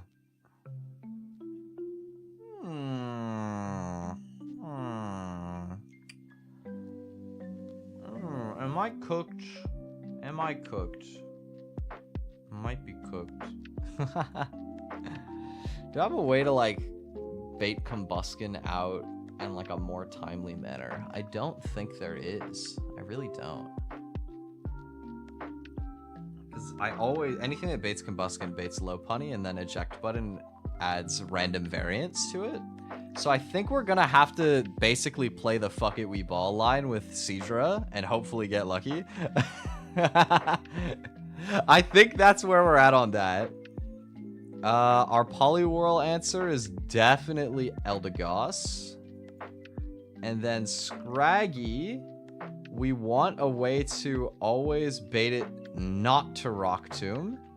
And Hitmonlee is definitely my best option for that. How am I actually beating Lopunny this time around?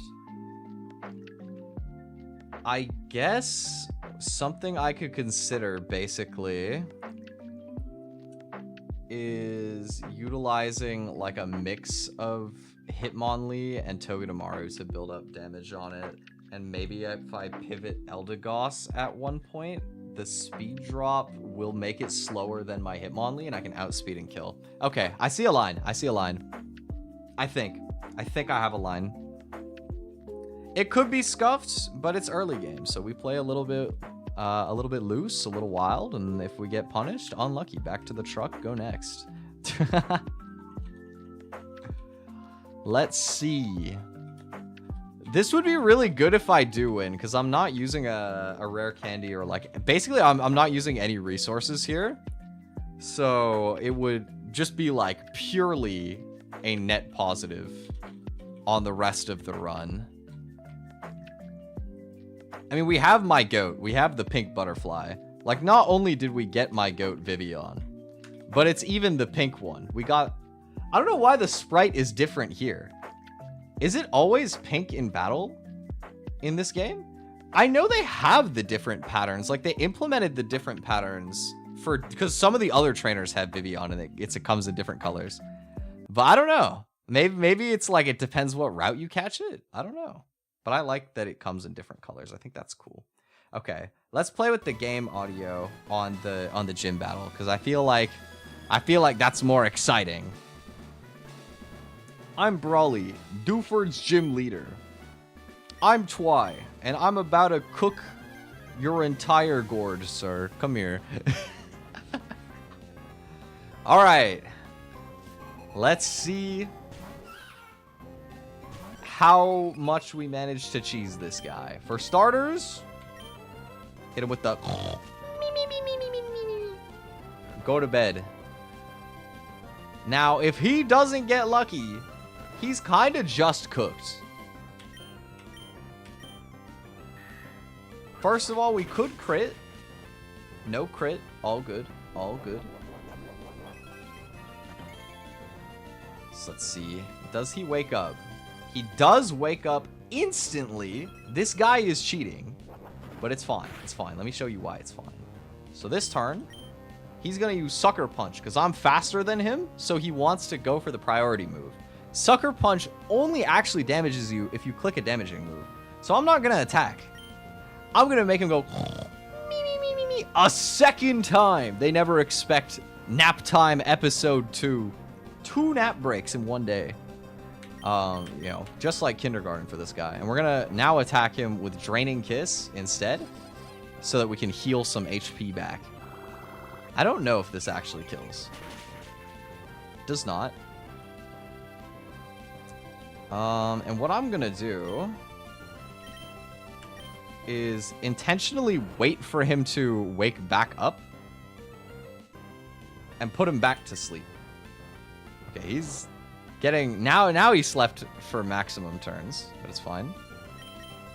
So he wakes up, goes for Sucker Punch, fails again, and they never expect the third nap, the trifecta. Off to sleep he goes again. We just absolutely bullied this guy. And we beat him on pretty much full HP. We gave up basically nothing to beat this guy. So unlucky for you, sir. I'm sorry. But sucks to suck. Get boomed. This should now be Hitmon top, which is really good because this guy is a damn menace. Here's an idea for myself. Can I sleep powder him? Yeah, I can. Ooh, I can. So we're gonna protect this turn in case he goes for fake out. She does not. He just tries to get the rock slide kill. Reasonable. We're gonna hit him with the... I don't know. I don't care how many times I make the sound effect. It's still funny to me. And hopefully we dodge the 1 in 3 for him to wake up instantly and we get a free entry point with Grottle. If we don't, we might be fine anyway, but it's definitely better if we do. And we do. Amazing. That is fantastic. And oh, we actually get another sleep turn there. We get maximum sleep turns, I believe. Or is it? He didn't wake up after 1 turn. He didn't wake up after 2 turns. He could sleep again this turn, I think. Does not, though. Still, we got overall lucky there. I am happy. Because now we absolutely win this 1v1. And this was definitely one of the bigger, like, question marks. Oh, and the crit. Doing him dirty, bro. Okay, avocado. Very clean. We actually got like so much extra damage out of the crit that I can afford to just go for absorb here and like heal a little extra instead of having a razor leaf again. And then the sand tomb will finish off the KO. Perfect. Really, really good. Very clean. So next should be low punny. Oh, I beat him on such high HP.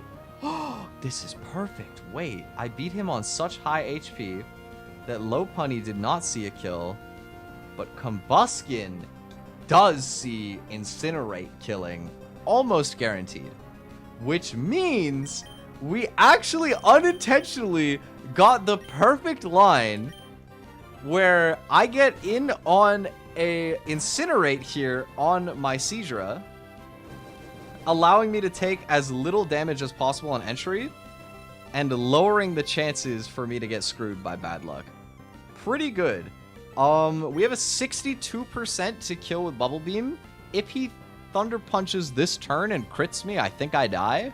But he also might just set up with Workup. Does go for the Thunder Punch. Does not crit. Does not paralyze me. Bubble Beam. Bubble Beam. Boobla Beam. Does get the kill. Amazing. Oh my god, we are gaming. We are so in, boys. This line was really scuffed. I'm very glad that it is working out. I think I have to go Togedemaru no matter what, but it is only about a 50% for Drain Punch to kill. Headbutt is best case. Retaliate is fine. Drain Punch is a little annoying. Headbutt. We actually got perfect RNG there again. Wonderful. Okay. So we go for Fake Out. Get a little damage and also force this low punny to switch out thanks to the eject button it is holding. And we are going to bait in Scraggy. This guy is a scary ass little guy. You would not think so. He just looks like a little hoodlum dude with some saggy pants, but he is a menace. Do not be fooled. Do not be deceived by his small stature. He is a war criminal who has committed much sin. Do not be deceived by his small demeanor. Okay. So, Vivian can really only hit this for 48% damage. Wow. Scraggy is fat, bro. Holy shit. Okay, so we're gonna go for a Fake Out this turn for some damage. We are then going to go for Double Kick. This will do like about 50%. As he's going to click Power Up Punch, boosting his own attack, which is a little bit scary. And I think I have landed exactly outside of my range for my Healing Berry. However, we get a crit on him. I don't know that that matters, but it's nice. Okay. Let's see. So Power Up Punch here, about half of the time would kill me. He is otherwise, I think, very incentivized by the computer to click rest. Because I've seen it ignore fast kill and go for rest a lot of times, even when it's higher HP than this. Like half or so. So I'm going to attack. I'm kind of risking Curry here. But he does rest. I thought so. So here's the like really demonic thing about this Scraggy, is that he has the Shed Skin ability. Which means there is a chance at the end of this turn that he does not take 2 turns to wake up from his rest. He just wakes up instantly. And he gets it, because of course. However, I've done enough damage to him that I'm pretty sure he rests again. Yeah, okay.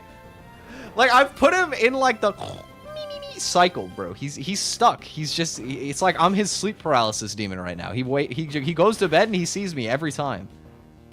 I just need him to not wake up once. Okay, we got it. Raid boss down. Thank God. This thing is actually such a pain to beat. I swear to God, it's so annoying. There is not that many things at this point in the game that can check him. He is a serious demon. I have lost many runs because I just didn't have the tools to handle him. And he either just straight up destroyed me or like killed something too important. Okay. We can go here.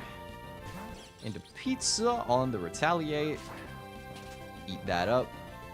And we're slowly racking up some extra damage through iron barbs and fake out.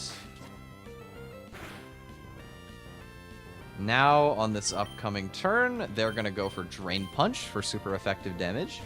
We will switch into our Eldegoss this turn, as it is going to lower their speed with the Cotton Down ability. And I was going to say not take too much damage. The crit complicates things a little bit. That does make things a bit harder. Probably okay in the long term. I kind of didn't think about that. It's all good. This is now normal move again, so we can safely go back into Togedemaru. We're kind of just using like a cycling mechanic here, like a revolving door strategy. You know, we bait it to click a normal move, and we go into Togedemaru to get it for Iron Barbs damage and Fake Out damage. And then we switch back out into something that can take the fighting hit and bait a normal hit. So we can go into Vivian here. And actually, because we've dropped Lopunny's speed by 1 stage, Vivian is faster. Question is, do I kill? And I'm not confident. But what I will do is Sleep Powder. And then I will try and start swinging at it. Because I think I have like decent odds to kill here, I think. But I'm not 100% sure I'll actually net it, so... Might as well try and swing the variance a little bit for myself. We do miss it, but they stay asleep. Strikes again. Vivian 2 goated. Boom. And now, what do they have left? They have Poliwhirl. Poliwhirl. I am faster than that by exactly 1 point. Meaning that I can put him to sleep this turn. Because he is Expert Belt. I'm always baiting Ice Beam. So we're actually going to do this not the way that I planned. But basically, if we get unlucky, we have to, like, probably end up playing a little bit riskier. But here's what we're going to do. If he does not wake up this turn, we win. If he wakes up and does not freeze me with this Ice Beam, we still win. He wakes up, he Ice Beams. Does not freeze me. So now we just click Fake Out for that last little bit of extra damage that I need. Get the crit for good measure. And now we outspeed and KO him with Spark. And that is how you beat the first gym leader. No deaths, baby. Let's go! Shout out to my boy. Really clutch throughout that fight. Put his entire squad through bedtime, bro. He's going to be seeing me in his nightmares.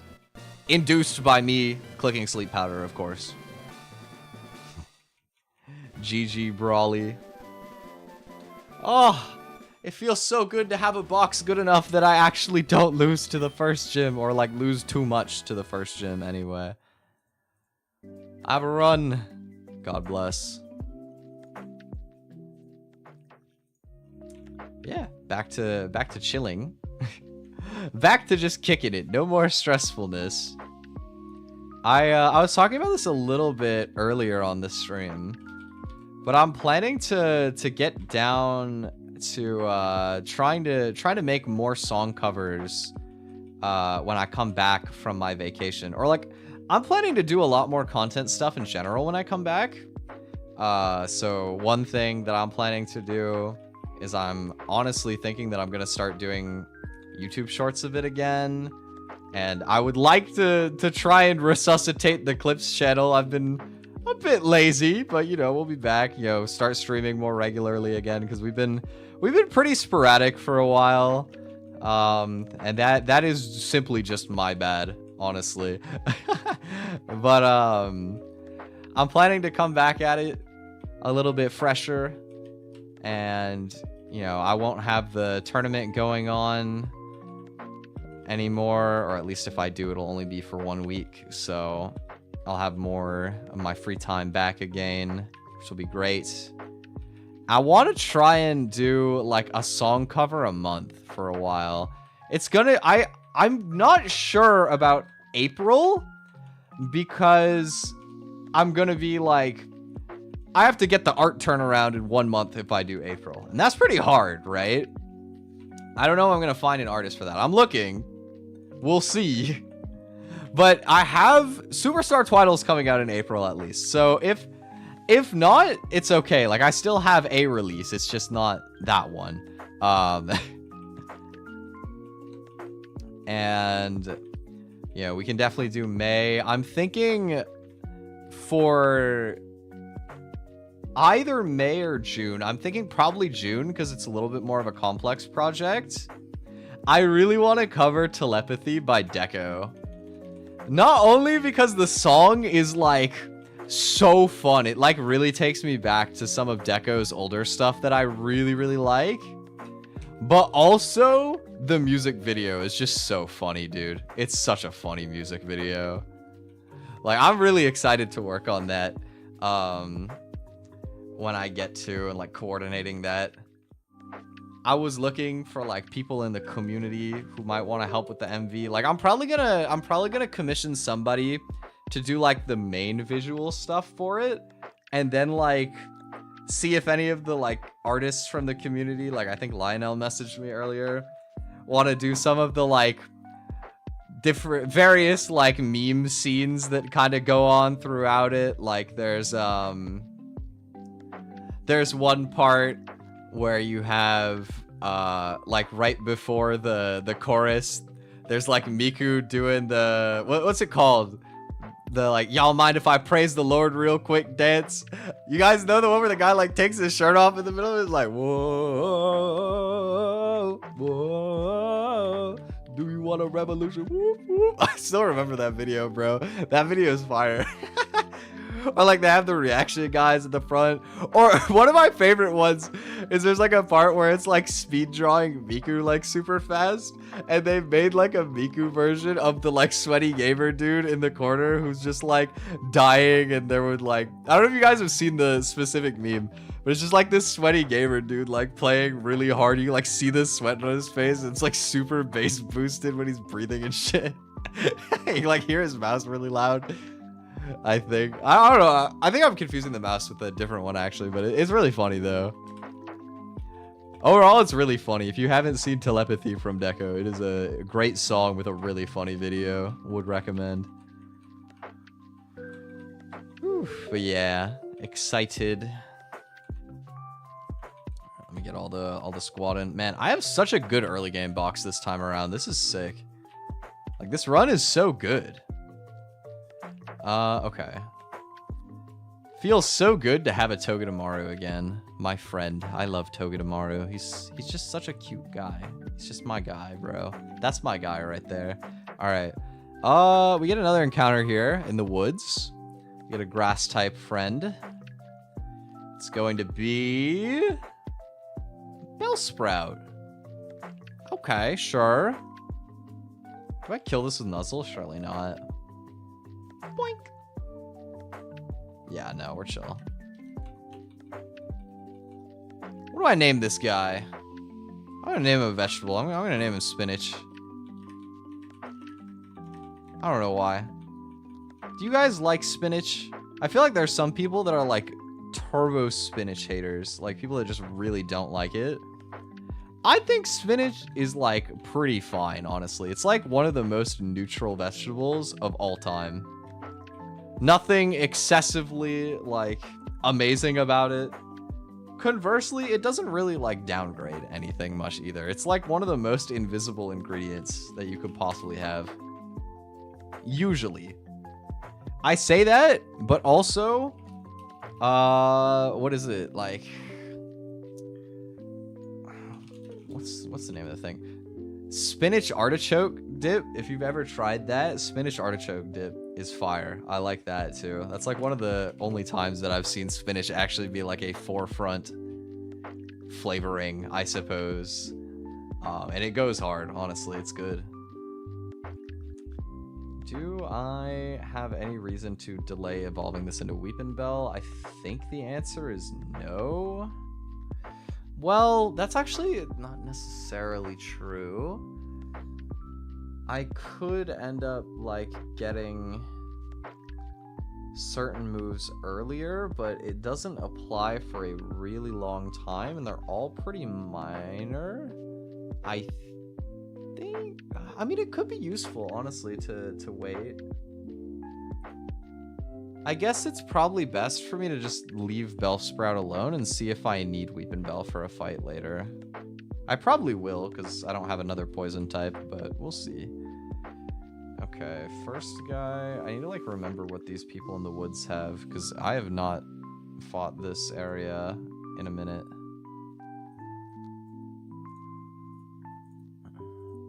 I wonder how much I'm going to be cooking when I'm hanging out with my cousin. I don't know if he's going to want to, like, cook for both of us, or if I'm going to, like, do some cooking as well, or if we're just going to, like, eat out a lot. I don't want to eat out, like, the whole time. I'll definitely be cooking some. I wonder if I'll end up baking, too. I guess it probably depends how much stuff he has around. Like, if he has most of the ingredients for me to bake, I'll probably make something while I'm there, but it'll depend, right? What was I saying? Ariados guy. Beat that with Togedemaru. Beat this with Togedemaru. Oh, Togedemaru just actually solos this guy. He has nothing for my goat. Alright, get in there, pizza. Nothing beats pizza. Yeah. Probably get pizza while we're there at some point. Sometimes I think about how sick it would be if I had a pizza oven. Because I feel like it's one of those foods that you can't, like, really do justice at home unless you have, like, a pizza oven or something. But at the same time, pizza oven is really expensive, you know what I mean? Like, oh, this thing is rock smash. I kind of forgot about that. All right, let me not troll. Let's go here. Finish this, and then this kind of did a lot. That was like a little scarier than it probably should have been, but it's fine. Nobody died.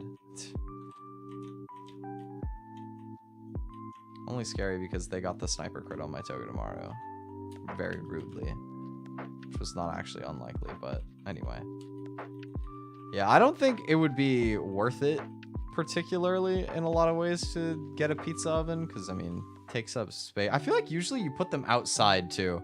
I don't think I've really seen people keeping like pizza ovens that are made for like homes actually like in their home. Like I feel like usually it's in the backyard or something, and I don't have one of those. Famously does not come with the apartment. Yeah,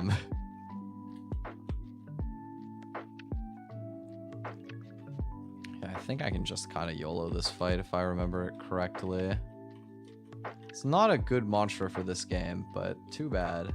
Boink. Boink. Why did this come in? This doesn't have anything for me. Fake tears. It dies to quick attack, though. It did not die to quick attack. Okay, it also... Wait, wasn't I faster? No. Okay, I was kind of ballsy by me and stupid, but never punished. Okay, we lower their speed. What did this thing have? I don't remember. Haven't been here in a while.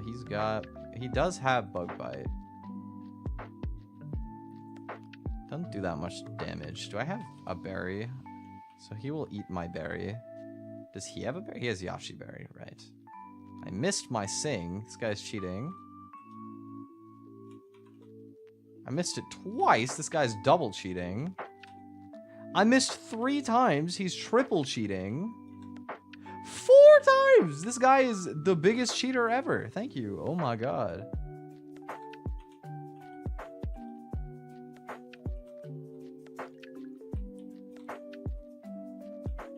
Get out of here, sir. Goodbye. And then... this is just gonna die. Yeah, got him. Got him. Okay, boom. Through the forest, clean. I like this split of the game because it's like really short. You can play through it really quickly without having to like think too much either. Is there anything else up here? Oh, I got everything. Okay. Yeah, I don't know. Something I always think about is like if I ever had a house, like what kind of utensils I would keep around that I don't have like in my current circumstances, just because it would be neat, you know what I mean?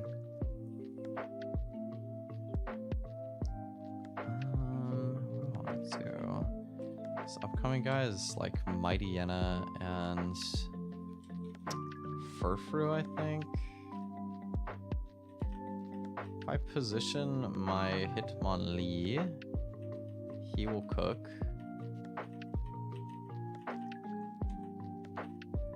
Is the Mighty Yenna like citrus berry or something? I don't remember. It's leftovers. Hitmonlee basically one-shots him and does 50% to Furfro. Okay, well, I see it. I know what my line is then, excuse me. Come here. Okay. Fake out, nuzzle. Go here. And I will, like, signal beam 3 times, I guess. Goodbye. And then this is leftovers, so I can sleep. And then signal beam just kills. I didn't even have to do that. Okay. It's like the least damage I've ever taken on that fight. Literally took 2 damage. Quillfish can be hit with the Honk Shoe Mimi Mirror. And then probably 1v1, but I mean, I got other tools if I need it. Grottle is really safe on Seadra. And then Celio dies to low kick from Hitmonlee. So I don't even have to go back to town. I can just fight. Go to bed, hit him with the air slashes. Just go here. And low kick. Then we go here. And Mega Drain. And Mega Drain. Bye. Cool. Alright.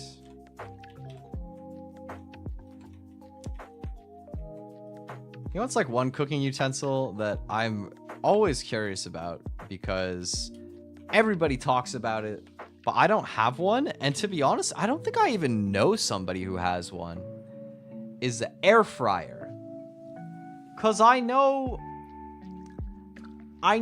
like everybody talks about how life-changing the air fryer is, but I think about it, I don't think any of like my friends in real life, I don't think I've ever gone to somebody's house and seen their air fryer. Maybe they just don't talk about it. You have one? It's not all that? Oh, damn. The air fryer propagandists are in shambles right now. Unbelievable. You were to tell me that it's not an absolute groundbreaking invention that changes cooking as we know it? Unbelievable. Unfathomable, even. Crazy. How do I want to do this? Probably just Grottle, yeah. I think so. Okay. On this upcoming fight, we're gonna bring, let's see, I think almost everybody I have in my party right now, but I think for like an actual safe fight, I do want Weepinbell, and I didn't expect to be like properly delaying this anyway, so sometimes in life you just gotta eat your spinach, bro. It is what it is. Teach him poison powder because if I wanted sleep powder, I would just use my other guy who does it better.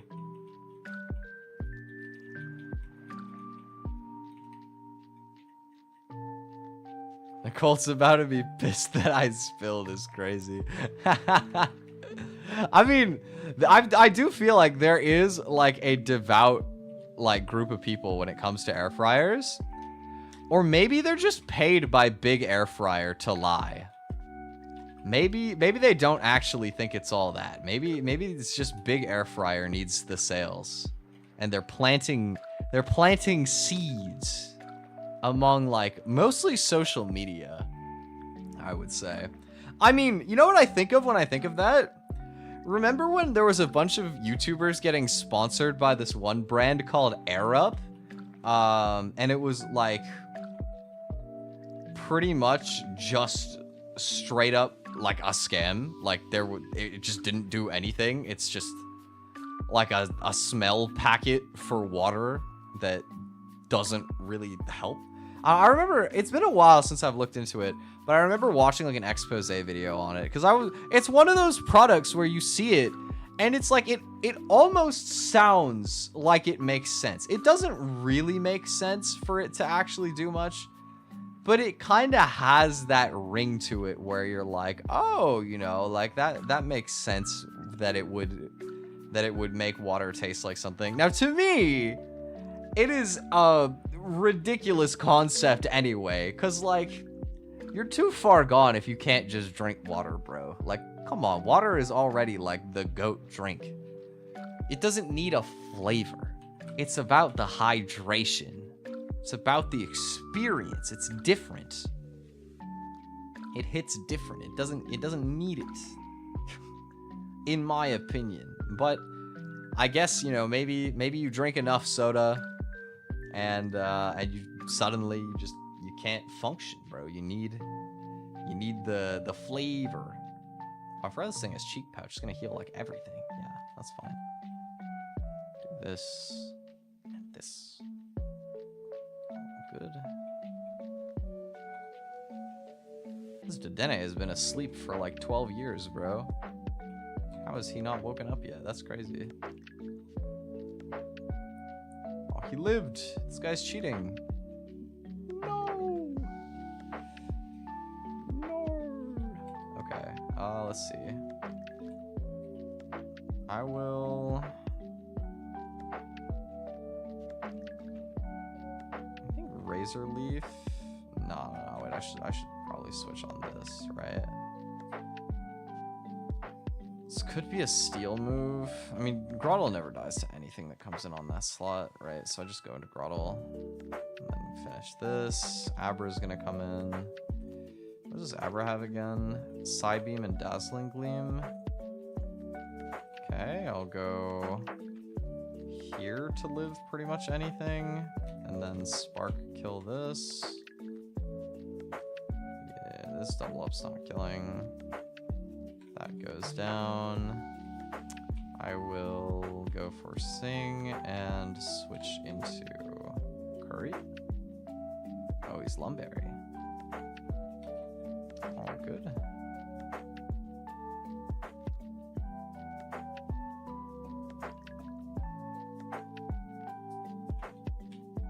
I think double kick has to just kill this thing, right? There's no way Togedemaru is that fat. Yeah. Goodbye. Boink. Boink. Got him. Was that one not? Oh, he's sturdy. Interesting. All right.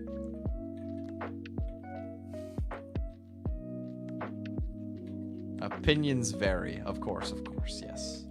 Maybe air fryer is secretly the GOAT, and we have the anti-air fryer propaganda here today. Maybe I'm paid by Big Not Air Fryer to lie to you about the revolutionary technology. You never know. I will remain a baby about it till the day I die. Water like flavor. I mean, even if you're really like, if you really want flavor in water, I don't see why you wouldn't just make like lemon water or like, I don't know. I know some people like cucumber water. I don't really like cucumbers that much, but I mean, stuff like that, right? Where you just like, I don't know, like put a piece of fruit or something in the water and just flavor it like that. I feel like makes a lot of sense as well. Okay, let's see. This person. It's not really a risk to go Togedemaru on lead. This then baits exactly Earth Power. I can go Grottle into Seadra and then kill. And then on Gloom, I want probably Vivian is safe, and then back out to Togedemaru on this, right? Should be fine. Yeah. Yup. Okay, I need Seadra, and that's all I need. I need need to switch this to be at the front.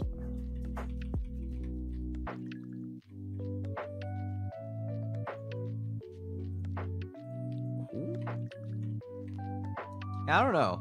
I think that I used to really like flavored drinks, actually. I feel like as I've gotten older, I've gotten like less inclined towards flavored drinks, which is kind of odd. I wouldn't have guessed it. But like back when I was a kid, I really liked drinking soda.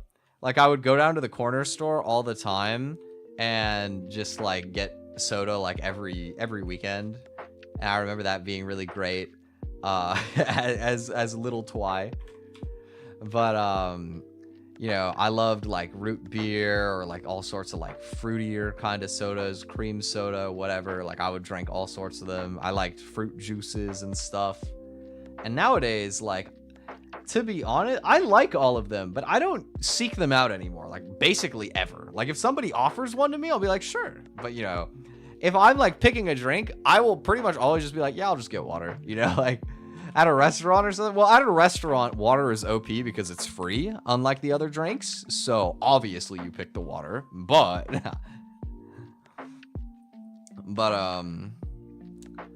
I guess one big exception for me is alcohol.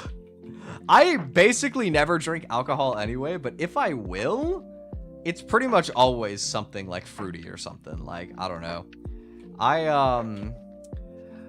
I've tried beer exactly once, and it was not as terrible as people made it out to be. Like, I've heard some people be like, beer tastes like piss. It's so bad, but you drink it to get drunk with the boys. And it's like, I tried it. I'm like, okay, that's dramatic. Like, it doesn't taste like piss. Not that I know. Like, actually, I wouldn't. I've never, in fact, consumed piss. But believe it or not, crazy. But that being said, like, I don't know. I just, why would I choose to drink a drink that tastes like mid as hell when I could just drink the one that tastes like soda and it's also like alcohol? Like, to be honest though, it's like kind of a moot point for me, because all the best alcoholic drinks are like a drink that has no need to be alcoholic and they put alcohol in there, right? But I don't care about I don't like getting drunk. Like, I basically never drink alcohol, like, in general. So at that point, like, I would rather just not mix it with the alcohol. I'd rather just drink whatever it is, like, in its normal form. But I don't know. I don't need alcohol to have fun. My brain is, like, so quirked up that I'm so drunk, like, anyway, just in my natural state of being, bro. Like, I'm high on life, bro. I'm high. I used to love saying that to fuck with people back in high school because I really looked like a stoner in high school, man.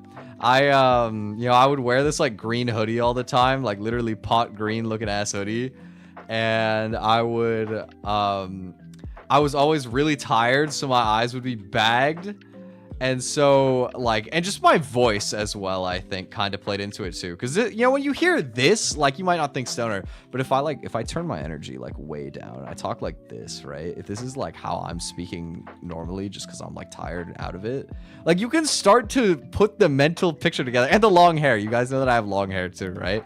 I actually, like, was high-key giving, like, stereotypical stoner. Like, pretty strongly too. So I would get it a decent amount. And you know, I would just fuck with people and be like, nah, bro, I don't smoke. I'm high on life, bro. And they would always just be like, shut up, bro. It was always fun.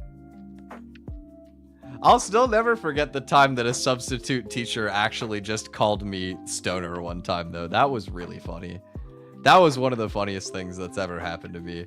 Was the time that we had a substitute teacher in high school, and he was literally just like, he just looked at me and he was like, stoner, go run the attendance. And I was just like, I had to do a double take, like, me? Like, okay. And then I just took it and I went. That is definitely one of the more insane, like, teachers that I've ever dealt with. That was crazy. Super unhinged to just call your student stoner just like out of the blue like that. It was really funny though. I wasn't mad. But I think the craziest teacher I ever had, I never really got to witness it because they were it was when it was in online school. Back in my day during the COVID-19 pandemic. I was in a history class, and I have no idea how this guy still had his teaching license. It was insane. Yo, it's bad when rumors get around on online school, bro. Like, nobody is trying to talk to anybody on online school. Everybody's just staying in their corner. You know, their camera's not on. There's a 50% chance that they showed up, joined the meeting, and then went back to sleep. Like, nobody's trying to talk in there, right? But, word got around about this guy that we had as a teacher. There was one thing that was apparently on his record about him like using racial slurs against a student, which is bad, but like not unfathomable to me. But then there was also a thing on his record about throwing a chair at a student. And I'm like, dude, how is this guy still teaching? How? Like, who saw those two? That combination of like history and was like, nah, bro, he's fine. Just like give him a slap on the wrist, put him back in there. Like, bro, that's unbelievable. I could not believe it. Oh my god, crazy. But what's actually about to be crazy is me cooking this second gin. Let me see. Hitmonlee is actually about to make this shit trivial. Watch. Okay, let's see. Hitmonlee beats the first thing in a 1v1 cleanly. It also outspeeds and kills Kranidos. So I need to beat Arkin with something that baits Ice Fang. Alright. Do I have... Oh, wait. Okay. So I go Togedemaru, fake out Nuzzle on Arkin. Then I go Groddle, kill it with Groddle. Groddle always baits Ice Fang.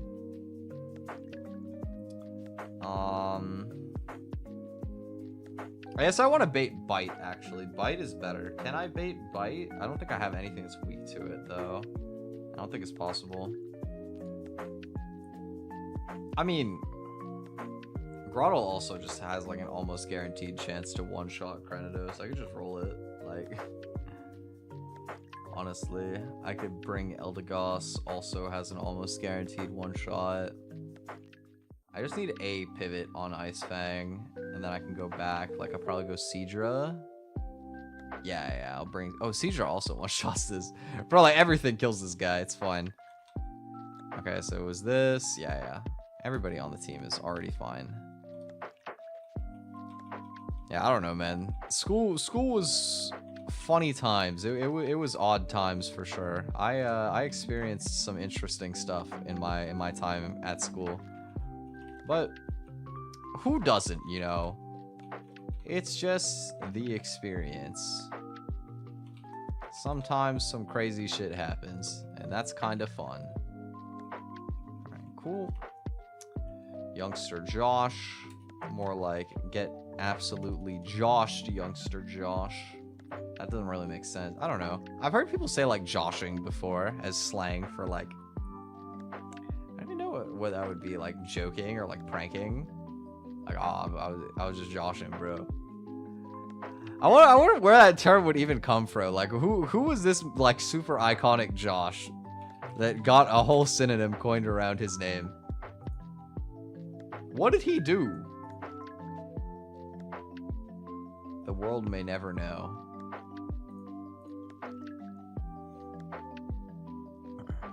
Okay.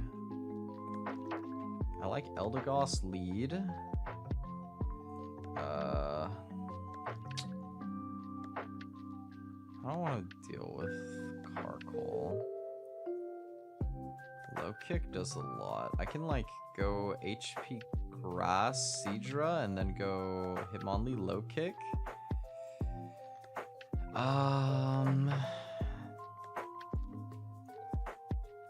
I want Groddle for the Corsola, and then for Lily Hitmonlee should win it, but Togedemaru is good insurance. And then what was my lead here? It was Eldegoss. This is great, man. Like, I can just bring the same team to every fight. It's like a regular Pokemon game. It's not how this game normally goes. But my guys are just so cracked that I can do it anyway. It's so sweet. Oh, okay. He went for Sand Tomb. That's a little bit trickier. Alright. My best play is still to Hidden Power Grass this turn. I can't attack it yet. Ancient Power. Oh, shit. Oh, shit. Am I fucked? I might be fucked. Uh-oh. Uh-oh, I think Seidra's dead. I think my Seidra just died, chat. Man, I was just calling this guy free. Fuck. Okay, wait. I'm 1 point faster. Here's how I can maybe save it. I am dead right now to random between Ancient Power and Scorching Sands. Scorching Sands is the weaker of the two. I can go for a Clear Smog, lowering his attack. I think...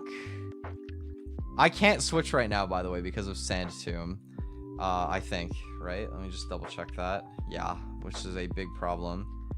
If I get lucky, he will not kill me this turn after I Clear Smog, and then I can maybe switch or finish him with Bubble Beam.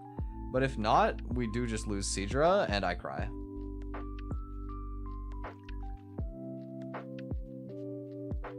Fuck. Sand Tomb, yeah. Shit, man. Ah! No! My Seidra! Why did you do that? What the fuck, bro? I hate this stupid Carkol. It's not the first time that I've lost something to him in a stupid mistake like that, too. Oh, that's so frustrating, man. Go here.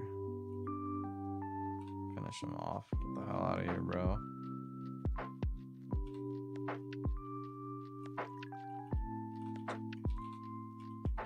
Man, can't believe he got the Ancient Power boost. That's so unlucky. Okay, well, this run just got a little bit worse. And by a little bit, I mean a lot. That's pretty bad. That being said, it's not like, it's definitely not run ending. So like we got a couple things that we can consider here. For one, we still have Weasel, so it's not our only water type left. We also still have Corphish. Like, our water types still come online after this split. Losing Seidra is bad, because Kingdra is really good later, but it wasn't like an amazing Kingdra anyway. We get Floatzel and Crawdaunt right after this gym, which is really helpful. And I'm curious if I can even use like a rare candy to evolve one of them now, because it may be worth the investment. Let's see. Crawdaunt is level 26, so it is a rare candyable evolution, which would be pretty good in a lot of ways. Floatzel might be even better because it's fast, and it also evolves at 26. Does not get any new moves, however, so it would just be the same offensive coverage that we currently have. On Crawdaunt's side, it is not the same case. It would get Razor Shell, which is a very strong move. I'll finish winning my way up to the gym, and then we'll like think about the logistics of it, I suppose. So we want to lead Eldegoss on this. We want Hitmonlee to take the Lairon, which means that I'll need to be baiting a Rock Slide with something. My safest line for that? I don't actually know if I even have anything that safely baits Rock Slide. Or I could do Stomping Tantrum bait too, right? I can bring Togedemaru in and bait a Stomping Tantrum. And then... Groddle is pretty good. Like, I think it's mostly the same lineup here. Let's just heal. Man, really unfortunate to lose the Seizure there, but okay, we can make it work still. We can definitely still make it work. This run has a lot of like really good Pokemon, so I don't mind, even if it's not going perfectly, to play it out a little longer. Okay, so this turn can never be Stomping Tantrum, so we go here. Fake out just because I can. It's now always Stomping Tantrum. We live, we kill with Double Kick. Bulldor here. I'm gonna go into Groddle and Mega Drain and Mega Drain and Mega Drain.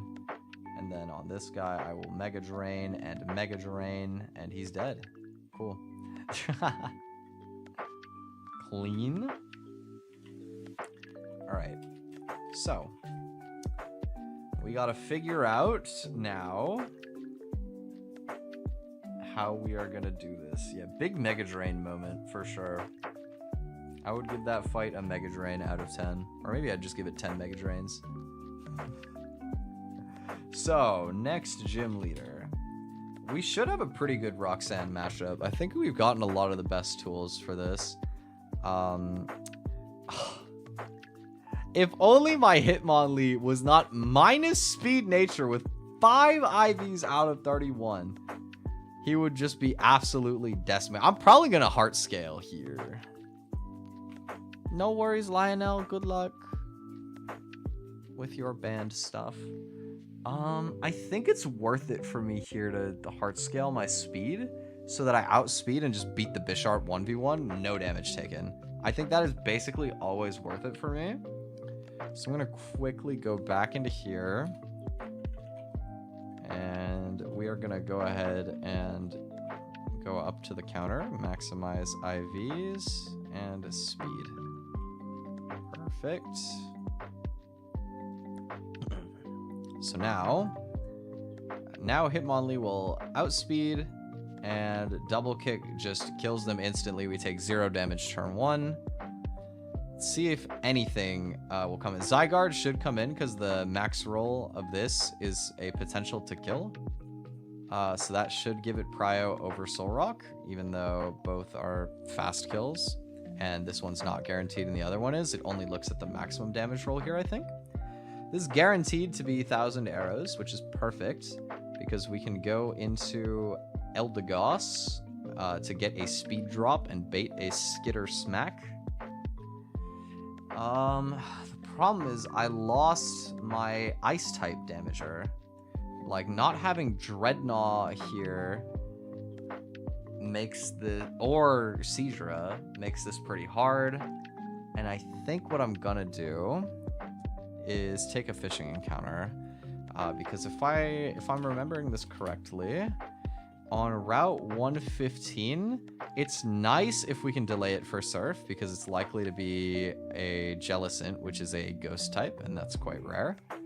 However, by fishing here I'm almost guaranteed something that can kill Zygarde, and I don't think that I have a good option otherwise, so let's go take a look. Let's try our luck with the fishing up here. There's a lot of good stuff we can still get here. So I don't think there's like any free items here, right? Yeah, no. In Emerald Kaizo, there's a heart scale there, I think, but not here. Okay. Let's fish. Let's see what we get.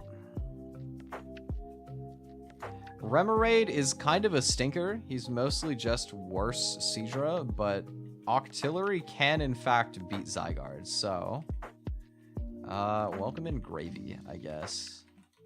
If you ask me why his name is Gravy, when he's evolved, he looks like cranberry sauce and it reminds me of Thanksgiving, and that made me think of gravy, and I named him Gravy. He's also Gravy because he's gonna have the sauce, bro. Check this out. Check him out. Look at the sauce here, bro. Neutral nature, 4 special attack. He's sauced out, bro. That is not that great, admittedly. But it's okay. Let him cook. He'll be fine.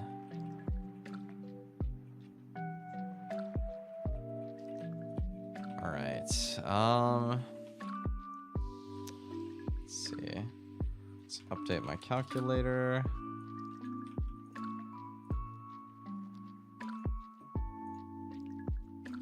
Clear my boxes. Here. Artillery exactly kills. Problem in some ways here is that Skitter Smack is gonna make it so that I won't, in fact, kill, I think.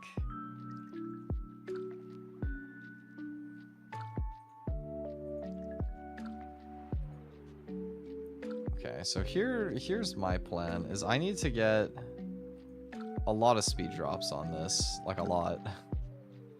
And at -1, I do 69% damage. I deal 44, meaning I need 20 damage down. So we will probably cycle between Eldegoss and Octillery a bit here. And I'll use Synthesis to stay healthy enough. We're gonna like get speed drops on this. Go for like a magical leaf and then go for Aurora Beam and hopefully kill it. We can go Cherry Berry on Hitmonlee to come in and 1v1 the Auroras. Caracosta, our safest answer should be Groddle every time. Lunatone is gonna be tricky. Might be looking at... Probably is a Crawdon Rare Candy angle, right? Because Linoon takes a lot of damage.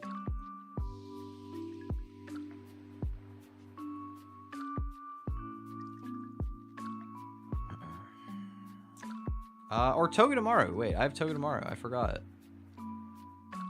Yeah, Togedemaru is like a pretty solid option for beating Lunatone. And then it will bait Solrock to Stomping Tantrum. If I go Linoon on Stomping Tantrum, I have to dodge a Rock Slide crit. If I can bait Psycho Cut, then it would be safe.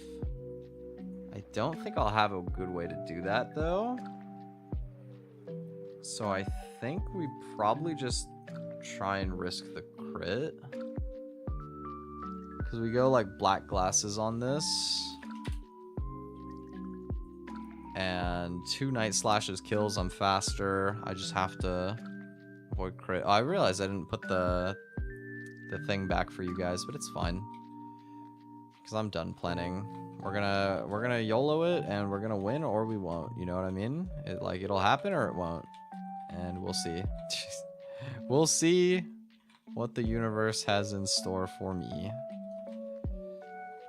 Linoon, come on out. So we need Oranberry on almost everybody. We want a Cherry Berry on Hitmonlee, a Chesto Berry on Togedemaru, and Black Glasses Big Swag on our boy Jelly. We're gonna attempt it with no rare candy again. We'll see if this actually ends up working out. And I will bring back the game music for this. It's more exciting that way, I think. Okay, we got Curry in the lead. Yo. Alright, Curry, hit him with the 3. Whoop. Swish. Roxanne. I always think of that song every time, bro. Every time without fail. It's iconic, bro. That song is good. I like it. Okay, boom. Double kick, the perfect move to beat a focus sash to Bisharp. Just destroys him straight around the focus sash. Zygarde gonna come in this turn. We will go into Popcorn. on the 1,000 arrows. This will allow us to resist the attack, as well as get a speed drop onto Zygarde, because every contact move lowers their speed by 1. And we need 2 speed drops to outspeed. So this turn, we're going to go back over to Gravy. Not that it's time for him to fight yet. But he's just going to get chipped with a Skitter Smack. Shouldn't do too much damage. And now we will go back out to Popcorn on what should be another 1,000 arrows. I think it could be Skitter Smack technically. But they do 1,000 arrows. That's good.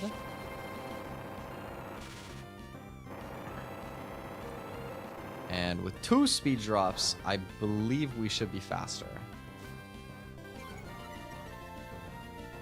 Check. -2, 35, 40. Yes, I'm faster. Okay. This turn, I'm going to Synthesis, healing myself back to full HP, as they will Skitter Smack me again. Does a lot of damage, man. But we are gaining a speed advantage over him. I think my best odds are to Sing, as disgusting as that is. I think it's actually correct.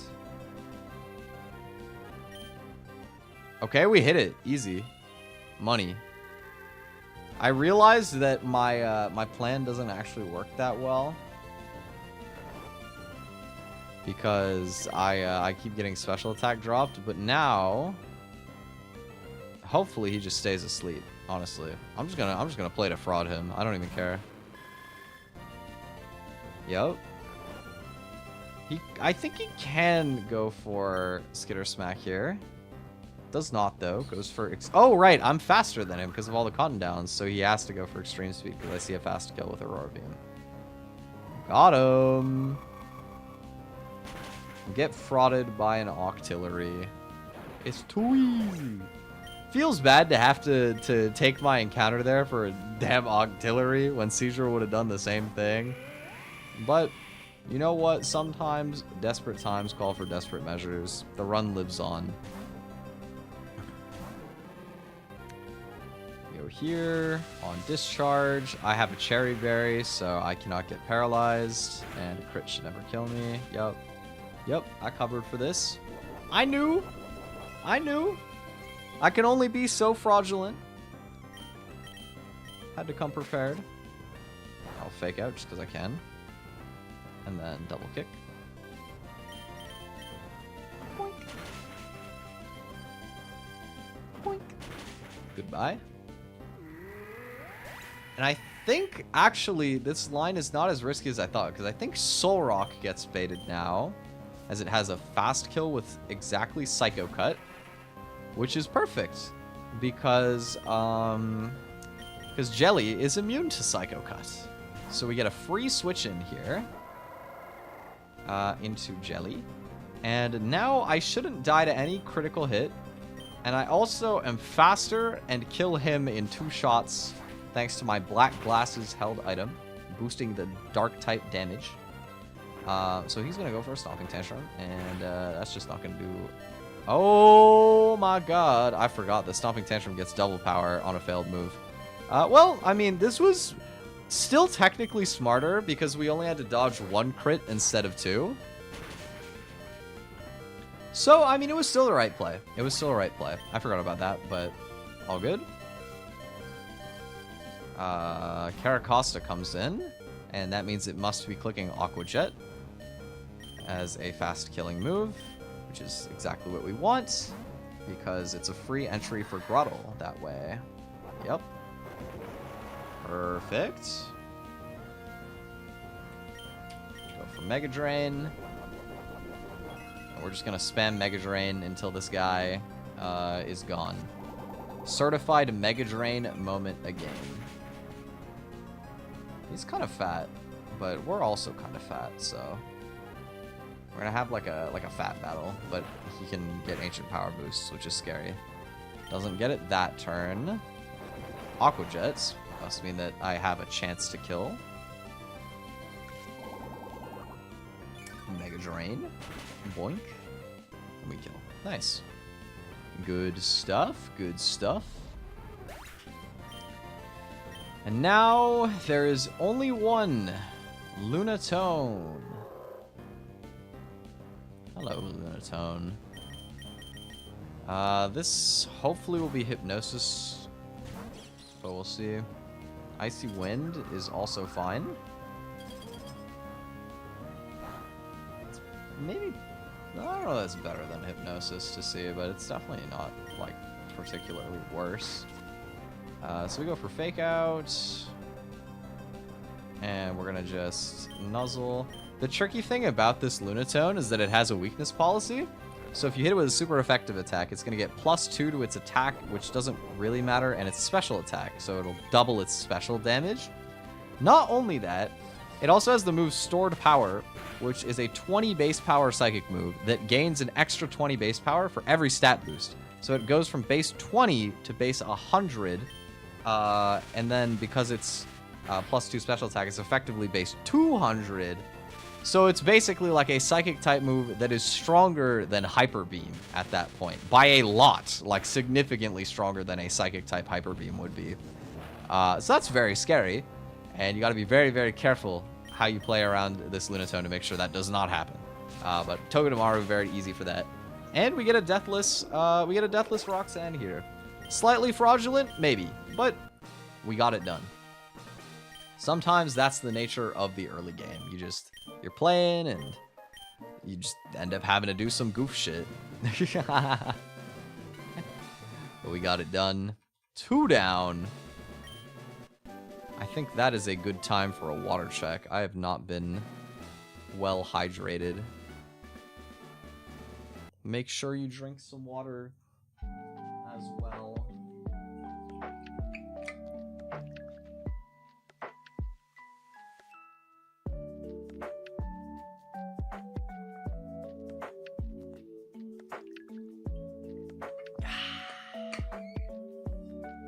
I wonder what would be a good theme for tomorrow's stream. Do I have anything like April Foolsy that I actually want to do? I don't know.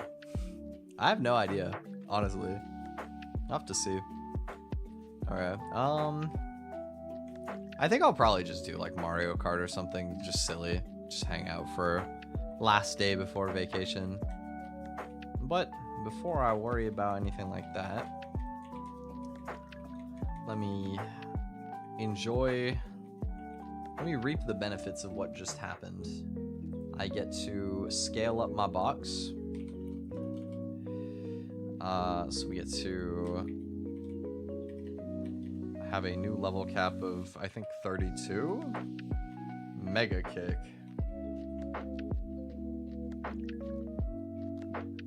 Over Secret Power, I guess, sure. Hyper Voice I don't need. On that. Bind I don't need. This is the same old. I get Seed Bomb over Razor Leaf, that's a good upgrade. Smart Strike is better than Metal Claw. Don't need Super Fang. And then this guy gets the option to learn Big. Incredible. It's probably better than Baby Doll Eyes. I don't think Baby Doll Eyes really does much for me. That's good though. We're past the first 2 gyms. Unscathed would be a lie. Losing Dreadnought and Seadra, they're like, they weren't a really good Dreadnought or a really good Seadra, but it's still not a good loss, you know. The cool thing as well is that we might be able to delay our Floatzel evolution for better moves, which could be pretty clutch. I have to see about that. Feather Dance. Oh, I kind of like that more than Scary Face on this guy. So we'll do this. Let me take a look real quick. What is the learn set for Weasel here? Delaying, oh, I don't even think it's actually worth it, because it would offer me really strong special moves, but I would miss out on good physical moves. So I would get Ice Beam and Hydro Pump, but I would miss Ice Fang. Hydro Pump is obviously useful. Ice Fang. Let me take a look. Hold on. I mean, his special attack is not that much lower than his physical attack. It might be to a point even that I would get better value for this upcoming fight out of having what's it called? Ice Beam. I think it would. Okay, let's stagger the evolution a bit then. We get an Everstone so that he doesn't evolve by accident. I will teach Ice Beam. I will teach Hydro Pump. And then I will evolve.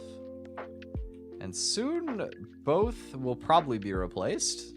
Well, Ice Beam might not, but Hydro Pump will probably become Liquidation. Let's get Air Slash now? Yeah, Air Slash is nice. Oh, was I supposed to delay my Manectric? Maybe. Oops. Let's take a look. I will still get Discharge at 30. Okay, that didn't make a difference. There's no benefit for delay here, so we're good. We get Manectric online. Is Corphish good to delay? I have so many Pokemon I'm not used to having here. That's interesting. I get Protect at 30 or 32, which level cap's 32 anyway, so I might as well just evolve him normally. Night Slash. I feel like Knockoff is pretty much always better, but Aerial Ace and Secret Power are both useless at this point, so I'll teach Night Slash just in case. And then this guy, Knockoff, I'll take. Sludge Bomb, I'll take. Thank you. Who else is left? We got Masquerain. We got Fletchinder. And Nidoran. Who we could maybe evolve if I want. There was like some sort of benefit to delaying.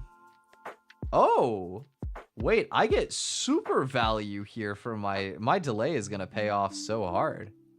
So because we don't even have him at a Nidorino yet, having him as a Nidoran is going to pay us dividends real quick. We basically get to... Normally you have to get, I think, level 37 for Drill Run on this, which is your best ground move at the time. If you keep him as a Nidorino, you can get it at 34, which is barely in time for Watson. But if you keep him as a Nidoran, you can just get it at 30, which is phenomenal. It's super early. So I get it for this level cap instead. And I can just, now that I don't have much of a reason not to, where is my Moonstone? Use. Now we have a Nidoking. Very nice. We got Will-O-Wisp for this guy. Signal Beam is an upgrade for you. Stun Spore. No, Scary Face is fine. And that's everybody. That's our whole box. Cool. All of our friends are now up to the new level cap and ready to game. This run is good. I think I might even beat the third gym today. Potentially, anyway. I have to sort of look through the next route because we're now back far enough through the game that I no longer remember everything. I no longer am gonna be having an easy enough time to just play the whole game off of my memory. So we'll have to see a little bit. But this next section should be really easy because basically most of the difficulty is designed around the fact that you would fight it early, like before fighting Roxanne, and all the fights are hard in that context because your Pokemon are just so much weaker. But obviously we managed to wait, so now our box is pretty overpowered in a lot of ways, and we're gonna have a really easy time just cooking through everything, I think. Also, how fast is Crawdon? Not too bad. Okay. For starters, we have this youngster. His Raticate gets boomed. His Linoon is the same speed as me, but doesn't... it does retaliate. I'll respect him. I'll go here and I'll fake out, and I'll go back, and then I'll boom him. And then Pidgeotto, I'll go here and I'll fake out, and it does have Heat Wave, but I think I'm just faster in killing, so don't care. Lol. Alright, boom.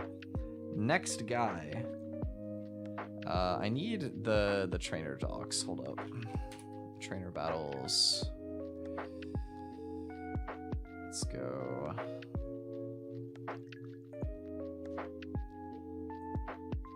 What? Why is the sheet broken? They changed the UI on Google Sheets. Why did they do that? No, I hate when like random software or like stuff like that I use changes its UI like seemingly for no significant reason. Like I don't know why they felt the need to do that. But rude. Because now things aren't gonna be where I expect them to be, bro. Okay, so we boom that, we boom that, we boom that. Thank you, Togedemaru. Very cool. Okay. So this next fight, we have to fight both trainers in a row. Or like both battles in a row.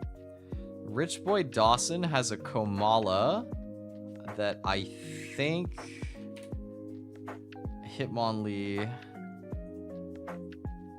Yeah, I can still go Hitmonlee on this, which is funny, even though he has a fighting resistance berry. And then I switch Togedemaru, and I just beat the Gyarados with that. Next, guys, they've got a Simipour and a Purugly.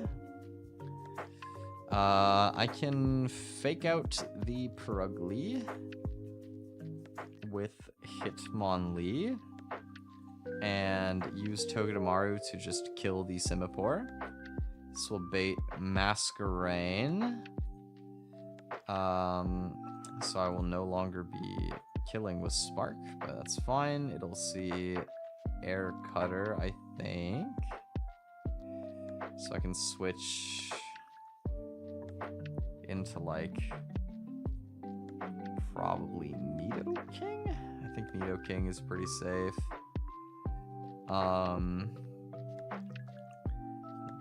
Then I'll take my KO and switch back, and then Sneasel gets cooked. Is there anything like backup mons that I would prefer to have? Floatzel is good. Floatzel is more useful to me in this than Vivian.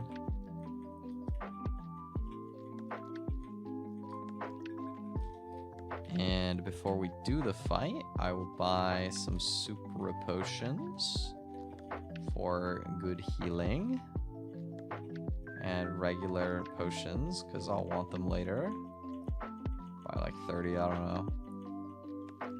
Still got tons of great balls. Oh, I should buy some antidotes too. Alright, cool. First trainer here. And we just can't go back to the Pokemon Center during this sequence. We have to fight both of them in a row. Spark. Kill. Cool. So we go for a super potion here, regular potion here. We want Chesto Berry on like probably these 4 should be fine. Okay, so fake out into you, and Spark just deletes this. Oh. Oh, I had my speed tiers backwards. Okay, it's fine. Never punished. We go here and Spark. Super Fang and Air Cutter. It's fine. This turn I will switch back and Spark again for the kill. Now it's 2v1. Double kick kills, but I'm slower, so I think I nuzzle? Because this Sneasel does not have Pursuit, so it's safe to do so. Oh, but Pregly's Lumberry, so that's pointless. I guess I'll just reposition with Floatzel. As they Super Fang into that. Okay, double kick into this is perfectly safe. If Sneasel decides to attack into Floatzel, it should be guaranteed to knock off. So I will go here. Ice Punches. And freezes me. Okay. Complicates things a little bit more. Sure. Floatzel is faster than Sneasel. Sneasel only ever sees Ice Punch kill into my Hitmonlee. I can double switch this turn. I go into Grottle, who can't get crit and never dies. And I can go into... I don't think I even need to risk that. I think I could just stay in with Crawdaunt this turn and Razor Shell. Yeah, it's very high odds to kill. In that case... Nah, I'll still just do this. I Ice Punch, I Razor Shell. And then I'm never dead to another Ice Punch, so I can just stay in and Razor Shell. Yep, okay. Successfully beat them. We get this rare candy. That's why you have to fight those two back to back, and you cannot afford to heal, like go back to the Pokemon Center in between. Is because if you go back, then they return to their original spot and they block that rare candy, and it's just gone for the rest of the run. You never get it, and you know it's not that hard to get it. So you're really missing out on a very potent free resource if you do happen to not grab that. I think against this Pinsir team. Oh no, I do not one shot with my dude. I gotta go Vivian. Vivian cooks this guy though. Let me take my Chesto Berries back. Boop. And then we will go Mr. Vivillon, my butterfly friend. Cupcake. I haven't eaten a cupcake in such a long time. I don't know. I mean, to be fair, cupcakes are like... I think that they're kind of just worse than regular cake. They're only better for like being more shareable for like a large party or something, maybe. But I don't know.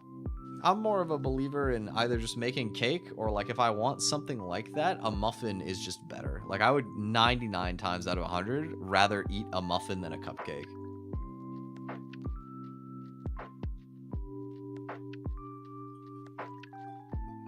Maybe it's just me, but I feel like the frosting's not usually that good on cupcakes anyway.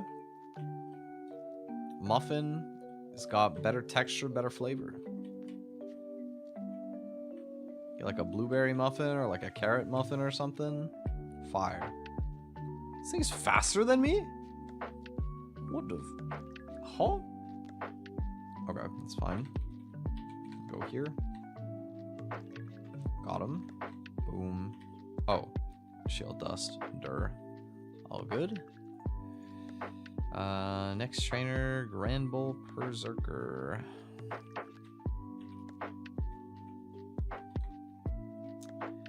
Go here, and then I go where?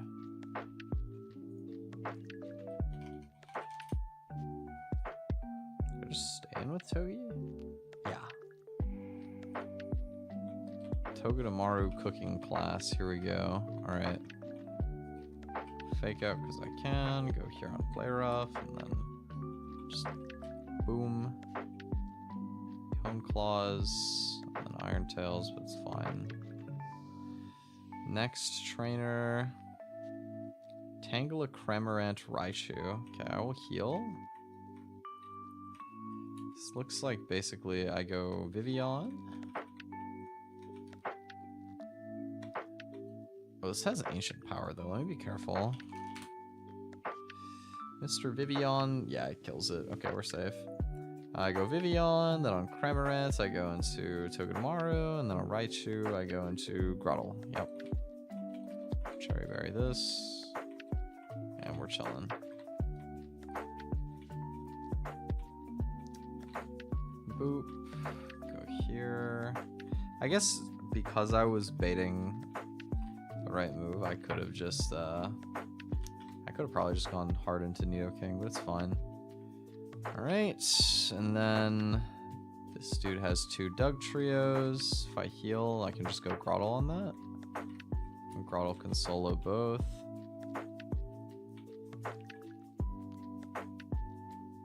Also, the second one is not Arena Trap, so wouldn't really be a problem, even if he can't, but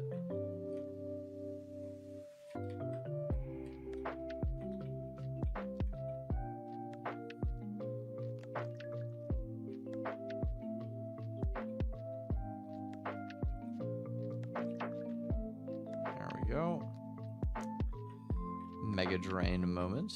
We get some new berries.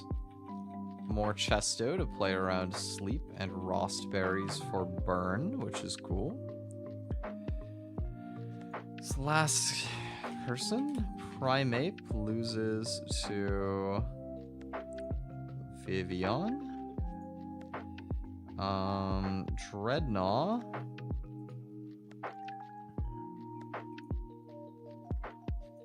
I outspeed with Eldegoss, so I'll grab that out of my PC.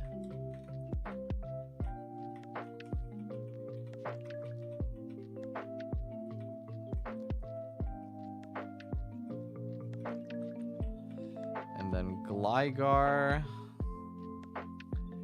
Who's good for Gligar? I guess I can like... I can go Togedemaru on like the acrobatics, and then after I've done that, or I can also just Nidoking. No, it doesn't do that much damage. Okay, this thing's a little scary. Oh, Floatzel maybe? Oh yeah, Floatzel outspeed kills.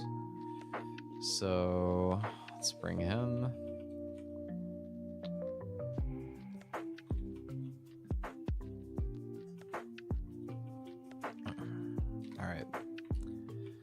Need this guy. Boom. Okay. Last trainer here. Air Slash. Go here and a Magical Leaf. This should be Acrobatics. It's never Stomping Tantrum. There's the Acrobatics.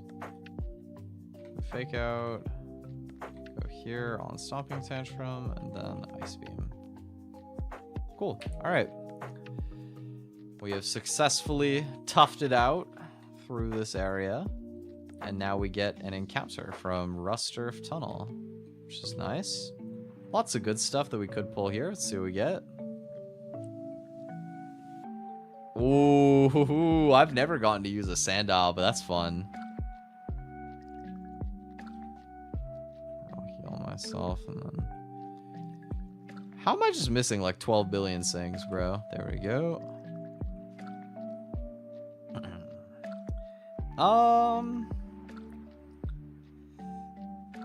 gonna name this guy Barbecue, because he just gives me barbecue energy.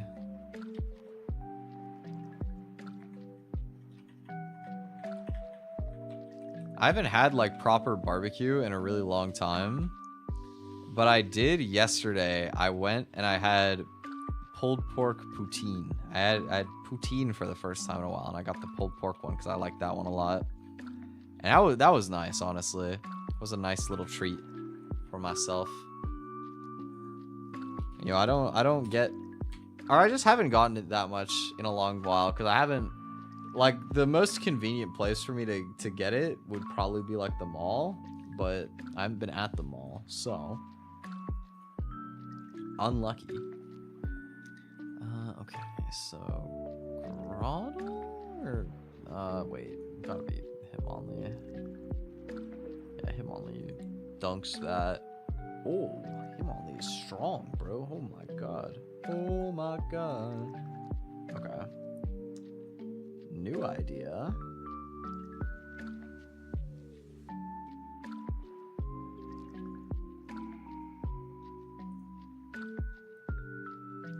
Kind of need to like burn his berry safely some other way, I guess.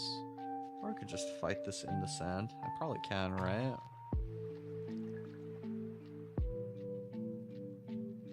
Okay, so we go him only for this. Togedemaru beats Clefable. And then Stoutland. Who's got the stats for that? I think maybe like a combo of Grottle, Nidoking, and like maybe Masquerain is pretty good for this. Sorry, I'm just plotting out this next fight. This is the first one in a while that we're actually like kind of back up to level cap. Okay, so we're gonna bring... Oh, also I want to look at this guy. Intimidate is good. 2 attack and 2 HP is not great, but I mean, at least his other IVs are good. You know, maybe we can hard scale if we need to later. Down the line. So grab these 3 plus Eldegoss. Orin, Cherry, Orin. Oh wait, and I wanted Muscle Band on Togedemaru.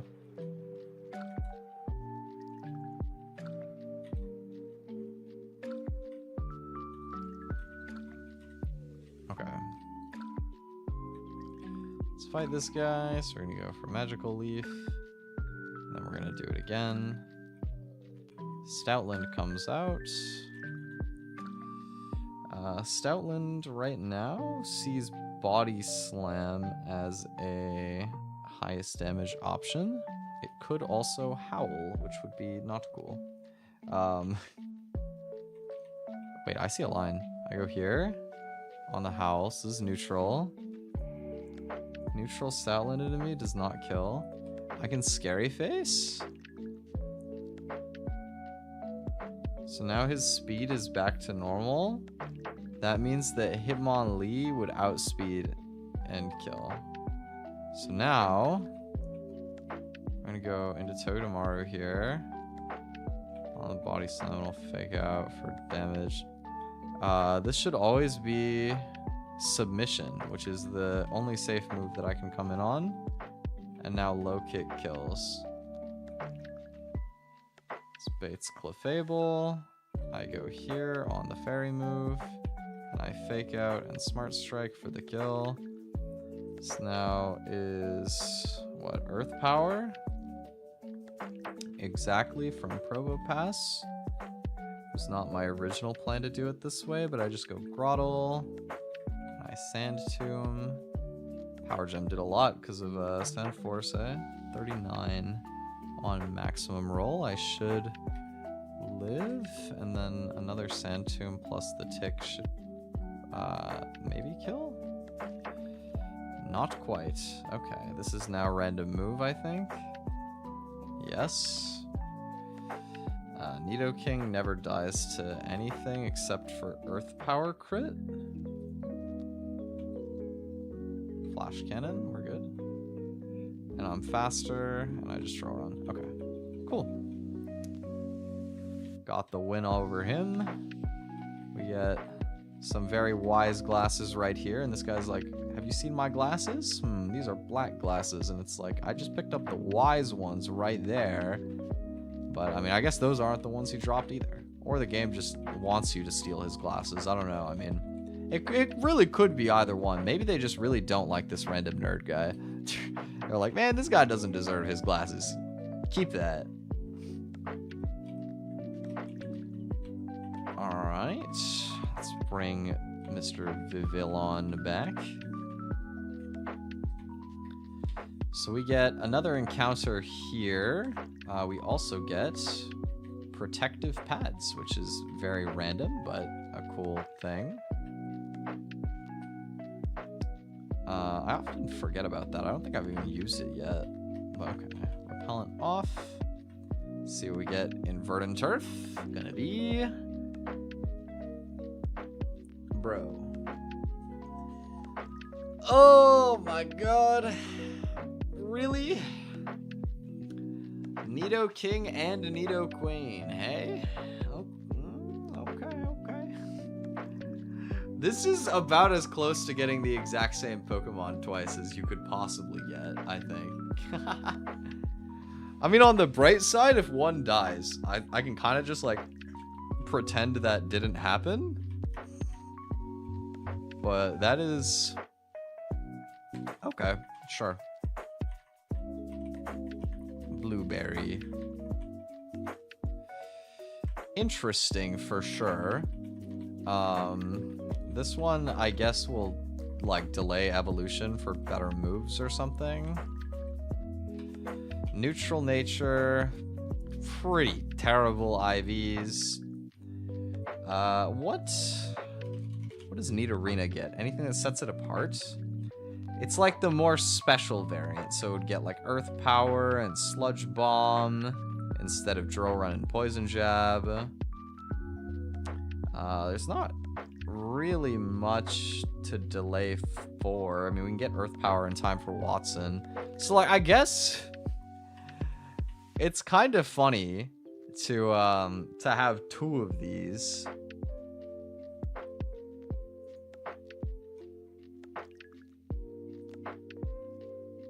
I guess one thing I want to double check is, do Nidorino... Like, I'm kind of tempted to call this Dupe's Clause, which is where you can't catch the same Pokemon more than once, just because Nidoran male and female have almost zero differences. But they do have some subtle differences in terms of like what moves they learn. Not much. There's like two. There's like two moves that are different, I think. I guess not, actually. One of them gets like all special moves and one of them gets like all physical moves. Alright, I think they're different enough. I'll count them as separate. This is very silly. Very, very silly run. We get both Nidorino and Nidorina. So we get the almost copy-paste of the same Pokemon twice. Very goofy. Alright, cool. I will probably not need to import that for anything right now. After we fight a few more trainers, we would get an encounter here, but I actually think we're probably going to skip it. It's like we get value for delaying this later, and I'm not convinced I need anything from here. At least not yet. I might not be able to like fully delay it. I might have to take the fishing encounter later, but if I can delay it all the way until I get surf after the 5th gym, that would be like super money. But yeah, okay. Let's see. Next trainer. We are now on Watson Split officially. And there's quite a few trainers until we get to the gym, but that's okay. Gothatel loses the 1v1 to Vivian. Should bait Toxtricity, who loses to Nido King. This should bait, I think, Sableye, who also loses to this, or Hitmonchan, who also loses to this. And as a backup, we bring Crawdont. And I'm gonna say Fletchender. Right. Like that. And we can just give everybody a Oran Berry. Berries for all of our friends. I kind of want to eat berries, man. I haven't had berries in a while. I ate strawberries not too long ago, which was nice. I like strawberries. Oh, they went into this because it sees that it wins the 1v1 in the sense that it kills me with Ice Punch right now, and I don't kill it with Air Slash. Sure. So we'll do it like this. We'll go into this on Ice Punch, get frozen, because that's life. Go here on a fighting move. And then I should live everything and just Aerial Ace, I think. The Ice Punch frees me again, but I have Flame Charge to... Oh, that's not a thawing move. I trolled. Okay, okay. Steering a little bit, but it's fine. Go here. Yeah, this should be Sableye now. Go here. Knock off. Knock off. Go here. Draw run. Okay, cool. Nobody died. No harm, no foul. Next up, this person has 5 Pokemon, bro. That's cheating. That's too many. You're not allowed to have that many. Okay, we want Octillery. Bring forth the Octillery. We're gonna want to pre-burn it too. On Furfrou, I don't want to beat Furfrou.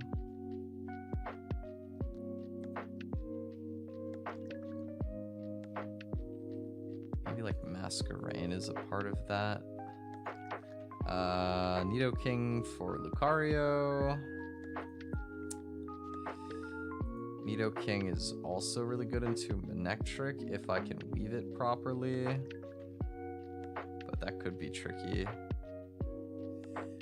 Grotle is a good enough backup. It's not fantastic. I think we want Eldegoss in this fight to kind of bait openings for me.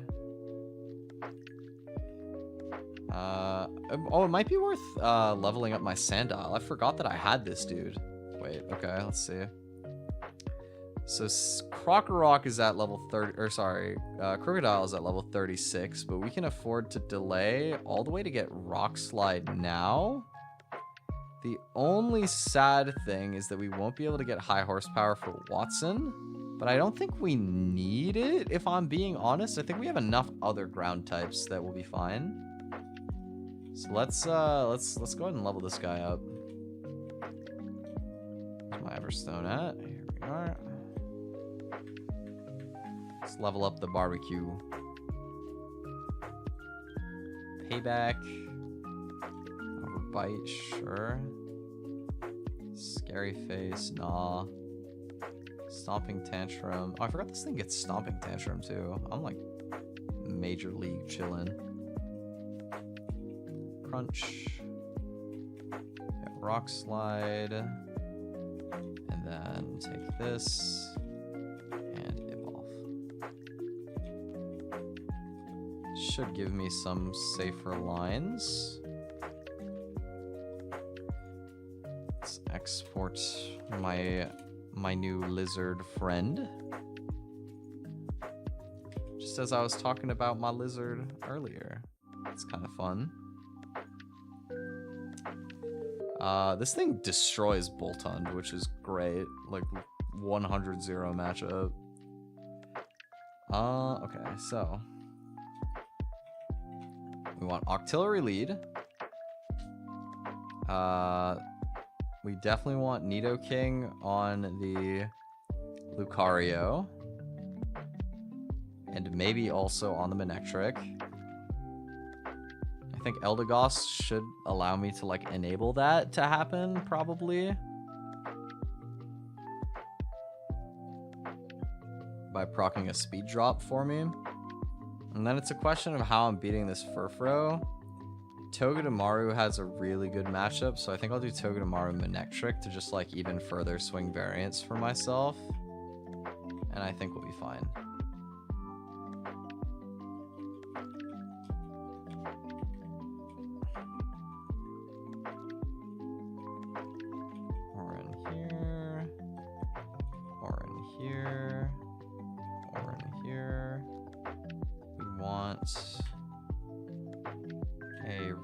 Berry on this, and we want the nice lady at the counter to light my octopus on fire. Give me the takoyaki.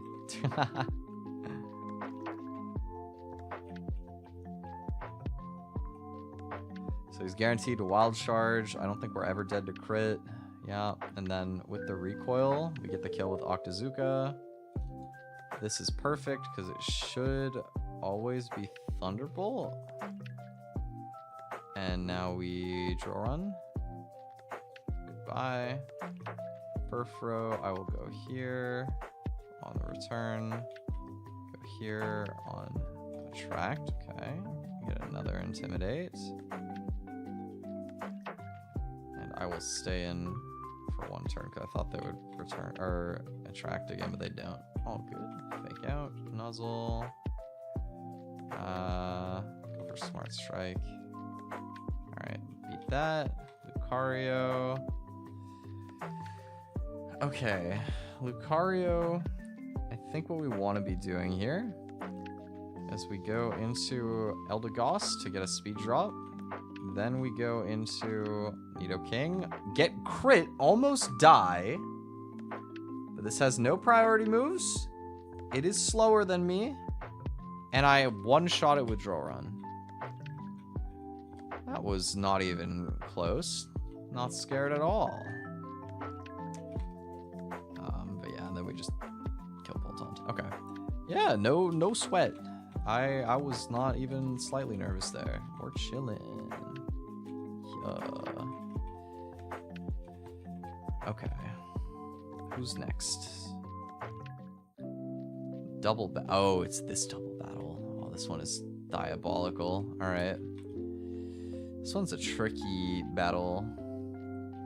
Basically, they have two psychic types that love to spam sleeping moves. So you would want to bring your dark types to easily deal with them. But they also have two fighting types on the other side that are quite strong. So I gotta figure that out. Well, Vivian is faster, and I also am faster with Togedemaru, so I can turn one, I can go for Fake Out and then Air Slash and kill the Toxicroak. Or Beetle will attack something or Hypnosis. I'll be fine either way with Chestoberry. Then Hariyama is in. And Air Slash Smart Strike would kill it, so it'll probably go for a Fake Out, but I'll still try anyway, I think. The idea is I'm basically just gonna try and like blast down the fighting types instantly. And then see where that lands me.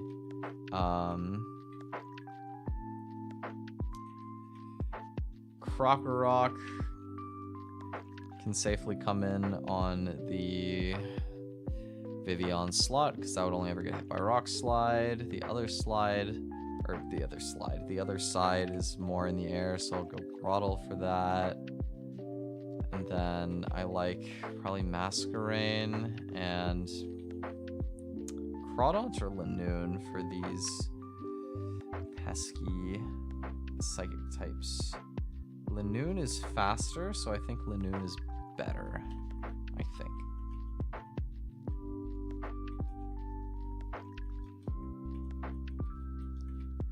And we're just gonna literally give every single Pokemon on my team a Chesto Berry, so that if they ever click sleep moves, they just waste a turn. And hopefully this fight goes well. Let's see. So we go for Air Slash into this, plus Fake Out into this.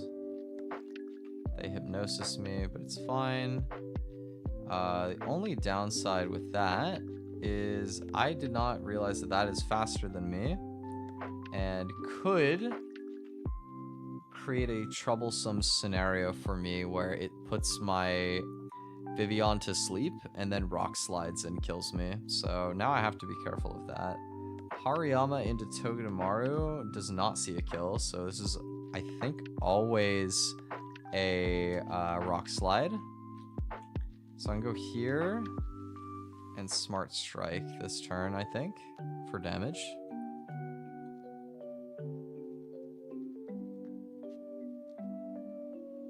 Okay, they Fake Outed, that's also possible, and they went for Psychic into Krokorok. This is now always a fighting move into one of these slots. So I will double switch both of my bugs in, I think.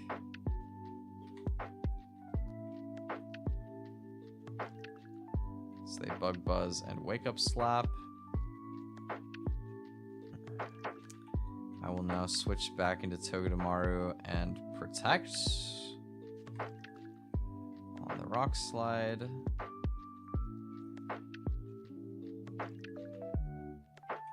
I will Fake Out Hariyama and attempt an Air Slash into it, but they might just sleep me, I'm not sure. They don't. Sweet. Oh. How did I gain speed control? Oh, it was a speed tie? Maybe it's the same exact speed. Yep, we are the exact same speed. Interesting. Okay. I will... Oh, Nuzzle is pointless, because... Oh, wait, it's actually not. That's kind of a lie. This should always be Psychic.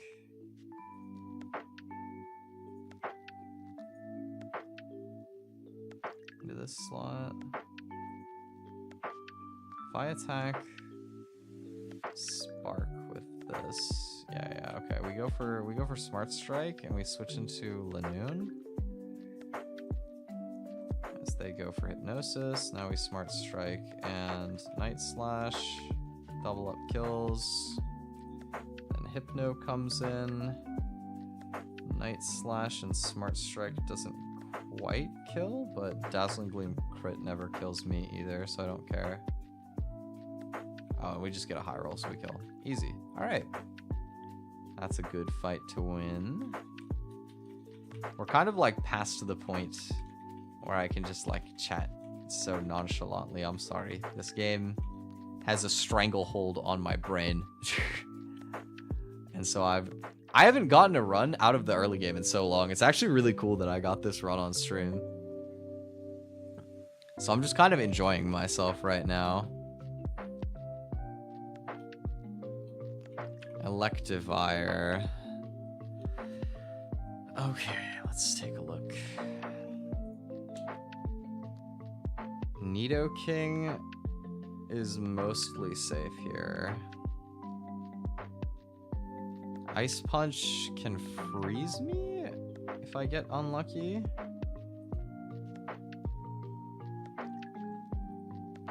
Okay, here's an idea. Eldegoss always baits Ice or Fire Punch. So we will lead Eldegoss, take damage to get the Cotton Down drop, and then switch into Crawdaunt or Octillery? Crawdaunt, I think. Or, is that really better? No, Octillery. We'll switch into Octillery, who takes either one. So we'll bait an electric move. Then we will go into Nidoking, who now would outspeed and kill. With a drill run. This should bait. I don't know if it's Grapple Locked or Quagsire, but I think it's probably Quagsire. Either way, on Quagsire we go Groddle. We use Octillery for Turtonator. On Serena, I think Masquerain is my best Pokemon for this. Or Fletchinder is... no, it's worse. And then I think it might be better to save my Masquerain for this Grapple Locked though, actually. So maybe I will use something else, like the Fletchinder on Serena is not bad by any means. If nothing else, I can just like chip it and then switch over to who I'm using. Okay, so we can go Orin. I think everybody's just Orin Berry in this fight.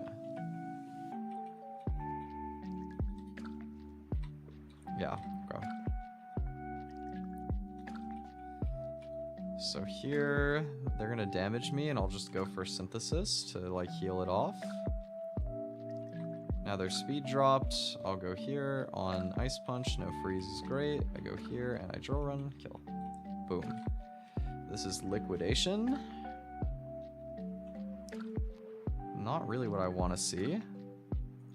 I can go back through Eldegoss to bait a fighting move. So I'll go here on Liquidation. And we'll go into this on Revenge. Little Air Cutter. As they go for payback, then we'll Air Cutter again. Bye. Then we go into here. Start clicking Octazooka. Goodbye, Turtonator. Now we go probably here first. Speed drop. Then Talonflame. And Will-O-Wisp. Roost.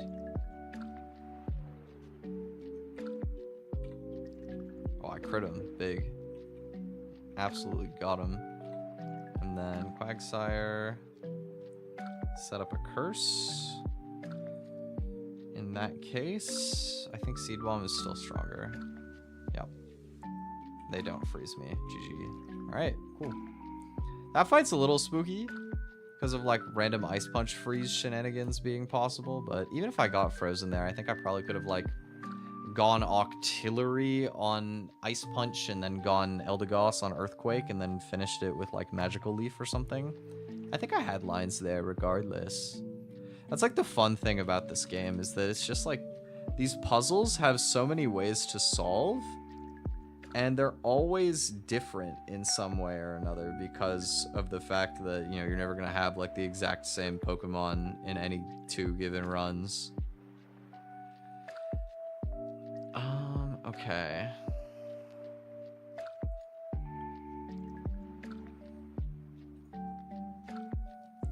This fight's a little tricky in some ways, but Excelgor, I think Masquerain is pretty good.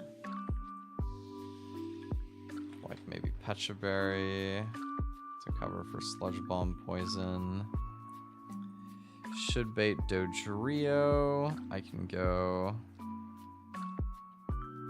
Oh, Togedemaru does not win this 1v1. But I can bait a drill run, go into Eldegoss, and then come back. Yeah, Eldegoss plus Togedemaru beats this. It's like the other fun thing is like how coordinated the strategy can be. It's actually, I'm enjoying having Eldegoss in a run so much too. I haven't gotten this Pokemon in a good run pretty much ever. So it's like a fun a fun change of pace for me, I feel like. Think against...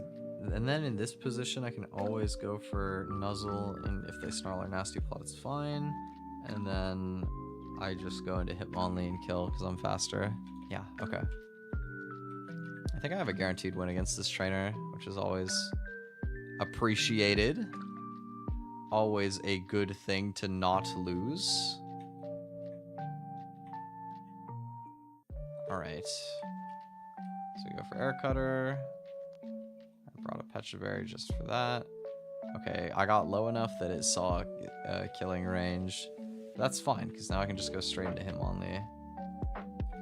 And fake out. And double kick. Goodbye.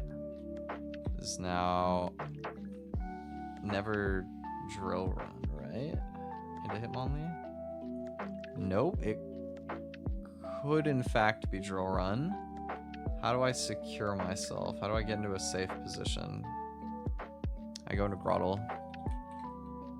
Control Peck. I'm on Grottle. Always baiting a beneficial move here. So I go here. Now this is Stroll Run. So I go here. Drop the speed. Now I go back. And then I fake out and I kill. GG. Clean? Like, having Eldegoss is so cool. This Pokemon is normally not good, but because your opponent never switches, like, you can just play, like, creative defensive loops to set up speed control in a game where you really don't get very many tools to gain speed. And a lot of the time in competitive Pokemon, speed control is at a premium. Like, it's so good that usually you're sacrificing, like, potentially even just letting one of your Pokemon die, but if not, like, you're sacrificing most of their health or something in order to, like, buy yourself that turn to take advantage. But in this case, you know, you're just kind of, it's just different, you know. You get to like play it in a more defensive way. Okay, I could play a line that has a 94% to connect a Hydro Pump. I don't really like that, though. So I think what I'll do... Wise Glass is not likely to kill here anyway, so I'll just... Okay, I have a fine lineup into this. So we need Octillery for this. And we will combo it with maybe Hitmonlee for a fake out. That like last little bit, yeah, I think so. On Chinchino, I have my Togedemaru, and on Swellow, I kind of don't have an excellent Swellow answer, all things considered, but okay, let's see. I can use Eldegoss and Manectric to get a pretty safe line. And Nidoking also is a decent extra mod to have, just because he doesn't really die to anything here. Okay, so we need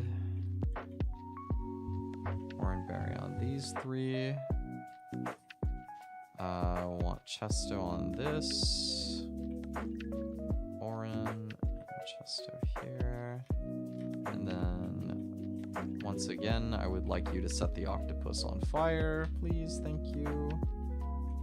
Alright, so we go for an Octozuka as they miss Megahorn, meaning that I don't even have to do my contingency line. Swellow in now, huh? Always Brave Bird here. Togedemaru does not outspeed, but it does do me one thing that is important, I think. So let's go. So we're gonna go Togedemaru here on Brave Bird, and we'll fake out as well. This is now always Heat Wave. And although I could live and just try and kill it, I need the HP for later. So what I can also do is go into Eldegoss, who will always live this hit, drop their speed, and now on a guaranteed Brave Bird, I go into Manectric, and now that I outspeed, I kill it with Discharge. And now that Chinchino is here, I'll switch here on Tail Slap. It'll take like half of its HP and recoil. I'll fake out, and I can just smart. I have a Chesto Berry for Sing. Nice, that was really clean. It's really like interesting to just kind of like approach all of the different fights as like these puzzles to solve. It's really just a puzzle game in a lot of ways, because you have a calculator, but they also have the calculator, so you just have to like out-calculate it to be the better calculator. It's like unfair, but it's kind of not. Like you still have everything you need, so it feels satisfying when you like one-up them, sort of. Okay. Claydol is a kind of scary guy.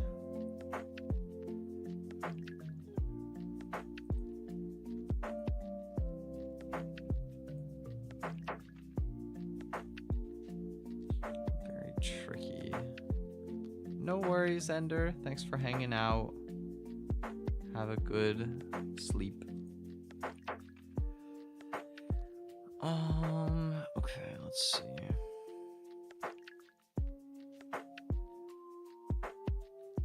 I think Octillery plus Eldegoss is a pretty safe way to handle this Claydol that comes out on lead.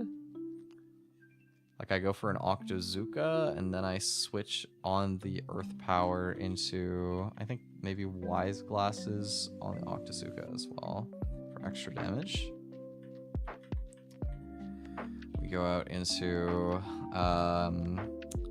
Eldegoss on Earth Power. They get speed dropped, and then I kill them with Magical Leaf. This should, in theory, bait Kling Klang on Gear Grind. I don't have a lot of great tools for Kling Klang this time around. Oh, I have Togedemaru. Wait, Togedemaru is really safe on this. I lied. Yeah, so we'll bring Togi for that. Then they have this Electrode.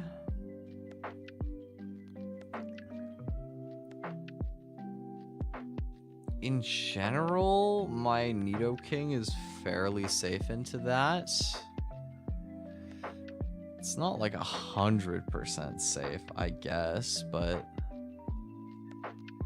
one thing I can do to probably better my odds is I could bring Floatzel just to have a fake out that will then bait an electric move so that I get in cleanly on Nidoking.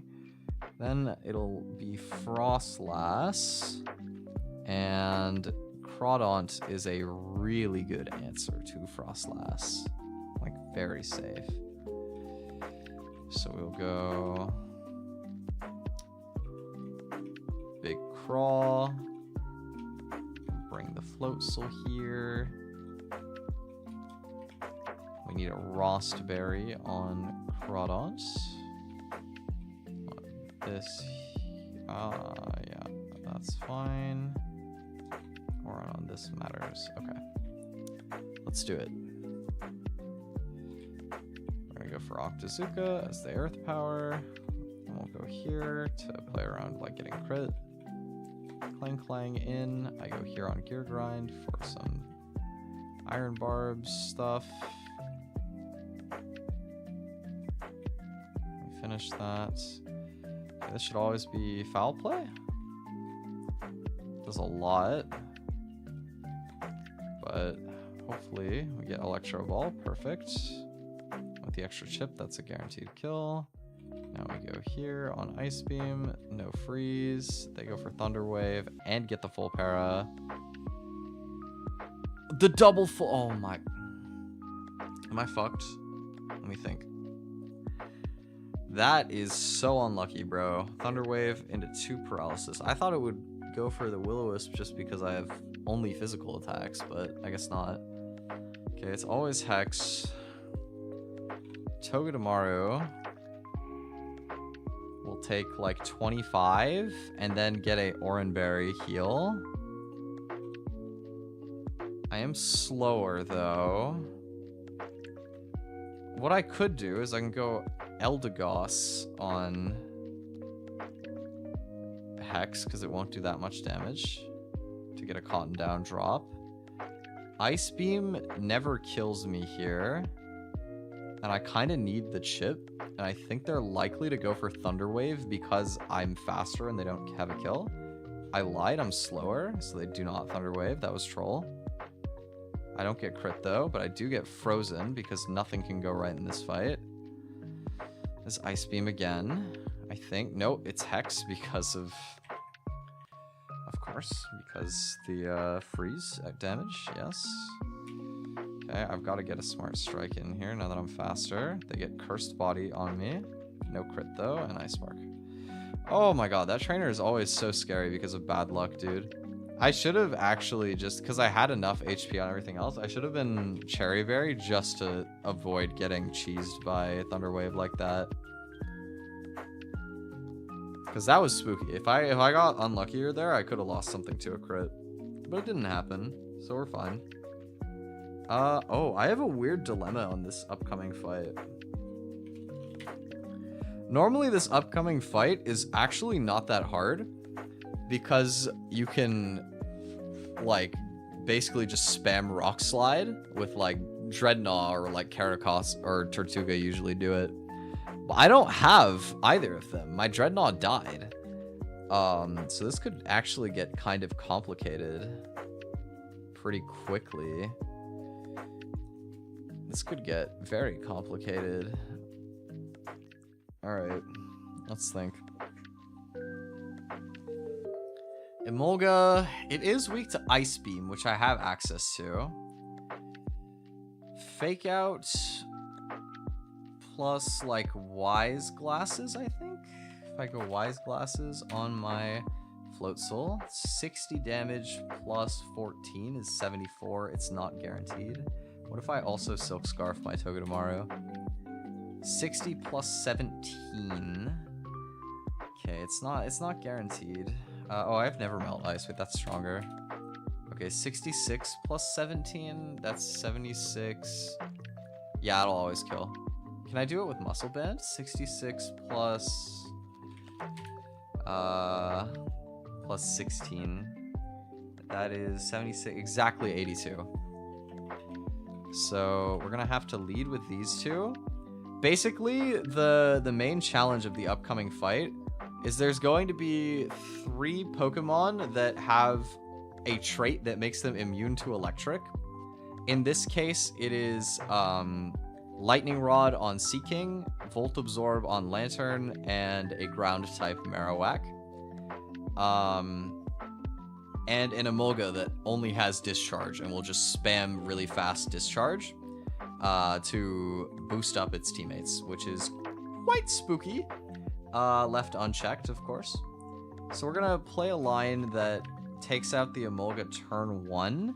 It is not foolproof. The main, like, downside to it is that it's gonna bait in, I believe, Lantern. Oh, it might not actually. Hold on. I think it actually doesn't. I think I lied. I think it'll always be Marowak, which makes life a lot easier. Like, significantly easier. Because we'll bring probably Groddle and Eldegoss in order to deal with the water types. And they do be strong. I can also consider Nidoking is a good cleanup option against the Lantern if I can get the right situation available to me.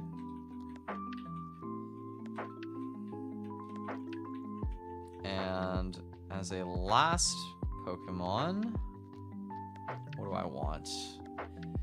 Hitmonlee doesn't die to anything particularly and offers me another fake out, which is always nice. As much as I would like more healing items, Cherry Berry is the safest on all of these, except for Nidoking, of course, because we really don't want to get paralyzed by random discharge and stuff like that. We want to make sure that we get our attacks in. So here we go for Ice Beam and Fake Out into Emolga, not allowing it to move before it goes down. And they just go for a Hydro Pump and miss, which is awesome. This turn, it went Lantern, interestingly. Could be many things. Could be Discharge this turn. Could be a Icy Wind. I think it's pretty much guaranteed to be one of those two. And Seeking will do Seeking things. I think my best move is to switch into... Is it Eldegoss or Grotle here? I think Eldegoss is better. And go for a Smart Strike into Seeking. The damage is relevant for later. So this turn we'll get that. The Icy Wind, which drops the speed of everyone on the field. And they Hydro Pump into my Togedemaru. Okay. It's fine. This turn I'm going to, I think, click Synthesis on this and switch Grotle in on this slot. My reasoning for this might not be as good as I thought, but I think that's actually still fine. Let's do it. They go for Brine and Hydro Pump into that slot. Okay, so this turn, Ice Beam does a maximum of 56 damage, and Signal Beam does 46. So they definitely have moves they can click into Grotle right now that would be kind of problematic. Eldegoss can just try and get some extra damage here, I think, and we're going to go into Float Soul this turn to take this damage, as they do double it, trying to get a kill. Believe another Magical Leaf will take out the Seeking. And Eldegoss should be faster than it at this point? No, I just saw that it was slower, right?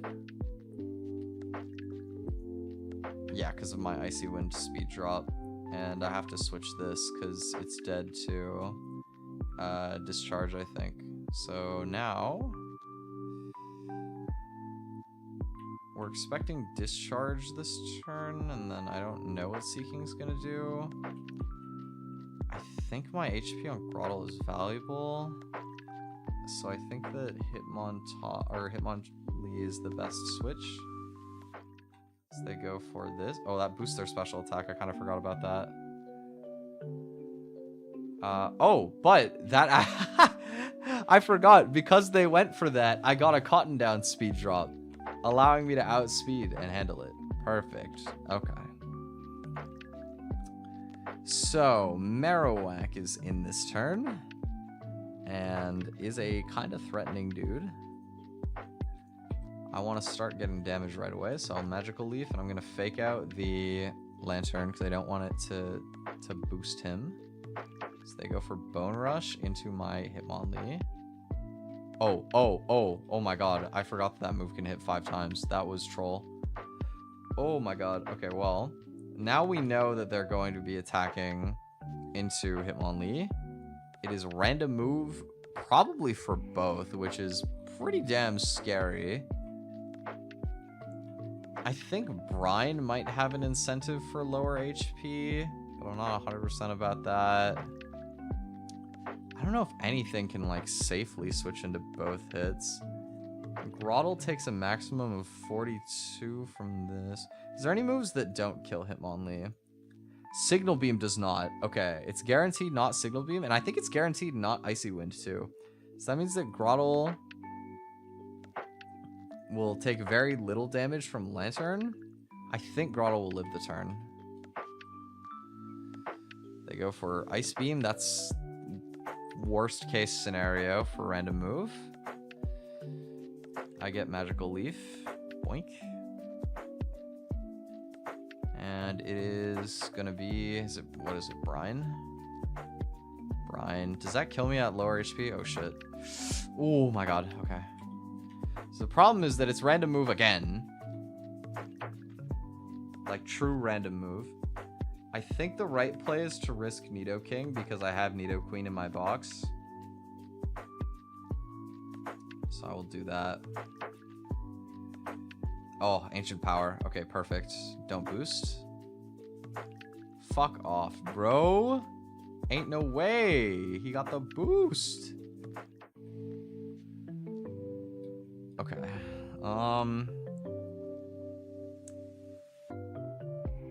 So like Nidoking outspeeds and kills this, but the problem is that then Lantern is just gonna click Brine and kill me. The question is like, can I even afford to do anything about that? Like, I don't know that I can. Maybe Floatzel. Maybe I can pivot Floatzel. I think that the Brine speed dropped them, but they gained a speed from that. I don't even remember where the speed tiers are at anymore. My brain is mush. If something dies, it dies. Ice Beam? Too easy. Call those. Brine? Oh, I might die to Brine, actually. This might kill me. Ooh! It did. Fuck. That sucks. Oh, this fight is so unfair without Dreadnought, bro. Fuck me. Oh well.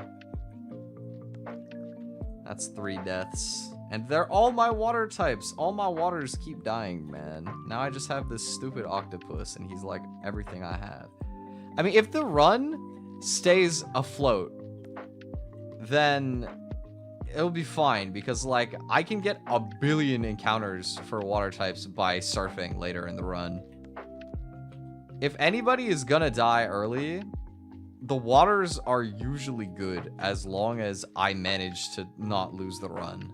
If it comes at the cost of the run, then obviously it's not worth it, but Floatzel is a kind of bad loss, so that's definitely the worst one so far. Like, he was actually pretty good. I have Crawdaunt still as well. Like, these two are not great, but they can be decently resilient, I think. And I have the fishing route on this, or like the fishing encounter on this route if I need it still. Okay, that is something, if nothing else.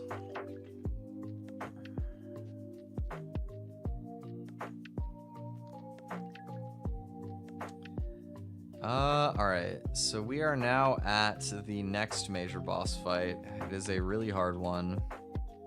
So I will pull up the calculator on the stream.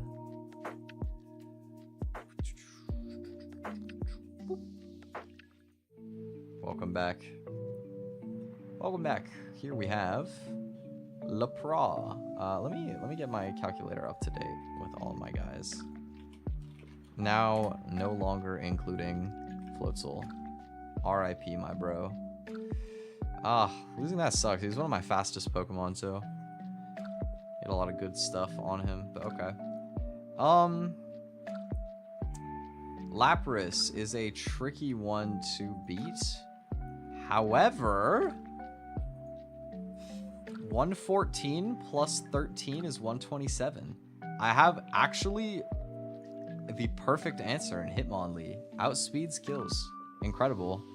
That is so good, honestly. That makes this fight so much easier. It's gonna give me a consistent bait as well then, I think. Yeah. This, I believe, is always Vespiquen on Dual Wing Beat. Difficult thing is I kind of need to save Togedemaru's HP to deal with this Delcatty, I think.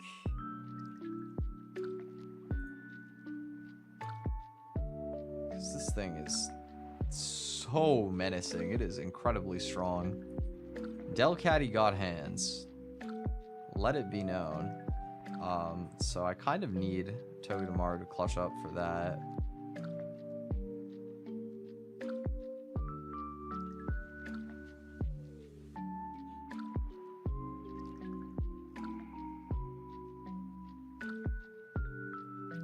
Who am I using to beat Vespiquen? I think my best option here is Manectric. Excuse me. Okay. Manectric kills this. Probably gonna leave it in range of Delcatty Fake Out. If it doesn't, then it should just Team Order into Rhydon. Either way, it's not going to be great. I think it'll be Delcatty, at which point we go Togedemaru and Prey. Whenever we eventually do get Rhydon to come out, I don't have an excellent answer to this just straight up, but maybe it's Groddle here.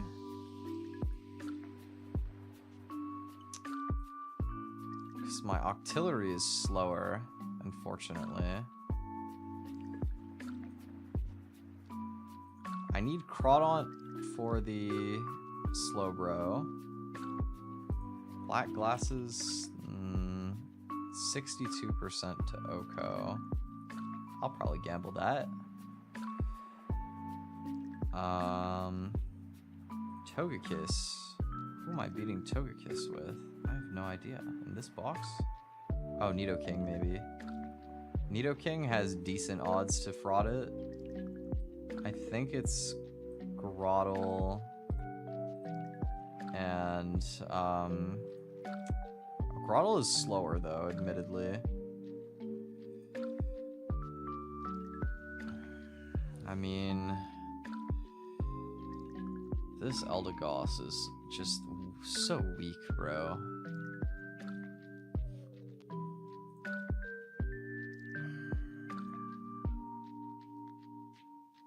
I think if I'm Mega Drain, then I can like heal through it and make it out alive.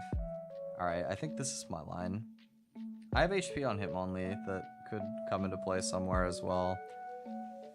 So we're doing Hitmonlee on lead, then Manectric, then Togedemaru, this guy, Nidoking, and Crawdaunt.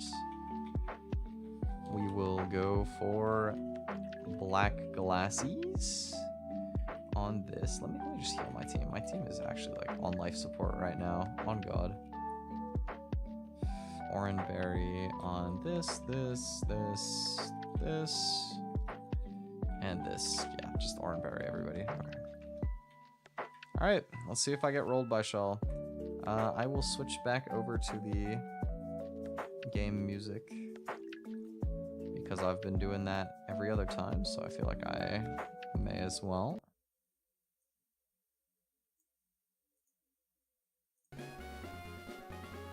Good old classic Hoenn trumpets.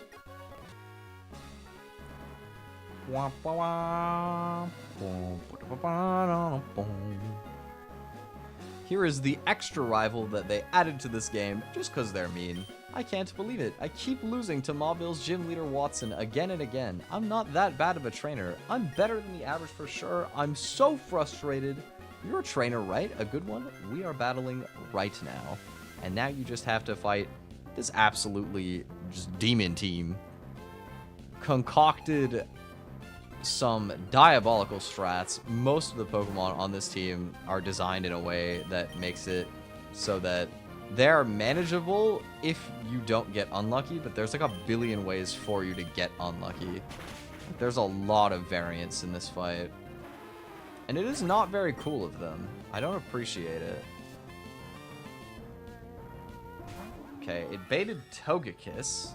It's not really according to plan. It's just about guaranteed to be an air cutter. Can I afford to switch in on that?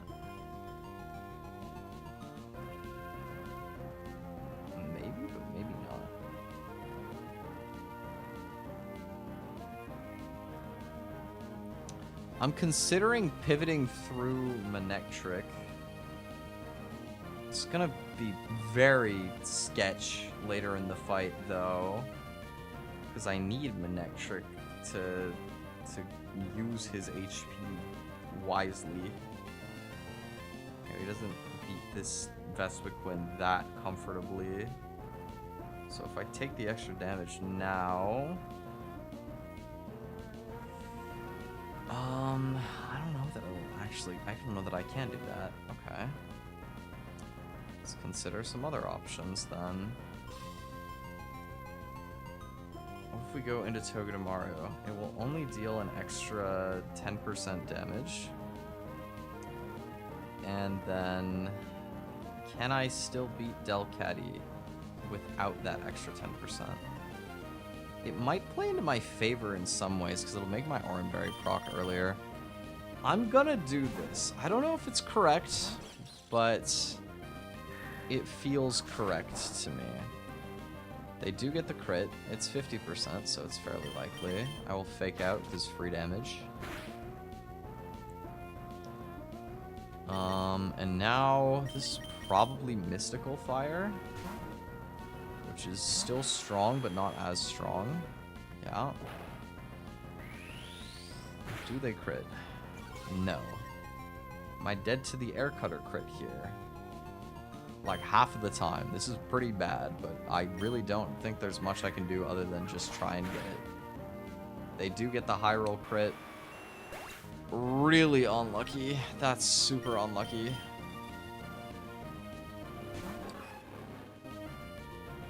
I don't think that I can even, like... I mean, this my box is gonna be mangled coming out of this fight. I did not have enough answers for stuff. Like, no rock... Oh! Wait, that's so big. I just crit it with Manectric, so I don't take any damage. Wow. Okay, well, that... We might be so back. We might, in fact, be so back. Still sketch. But the thing is, like I said earlier, like, Nidoking dying isn't terrible because I also have Nidoqueen, who is, like, almost the same Pokemon. In a lot of ways, how it's gonna, like, pan out is a little sketch, but I think it could end up being fine. We got a dodge crit on Togedemaru again. Otherwise, last resort crit, I have nothing that lives that.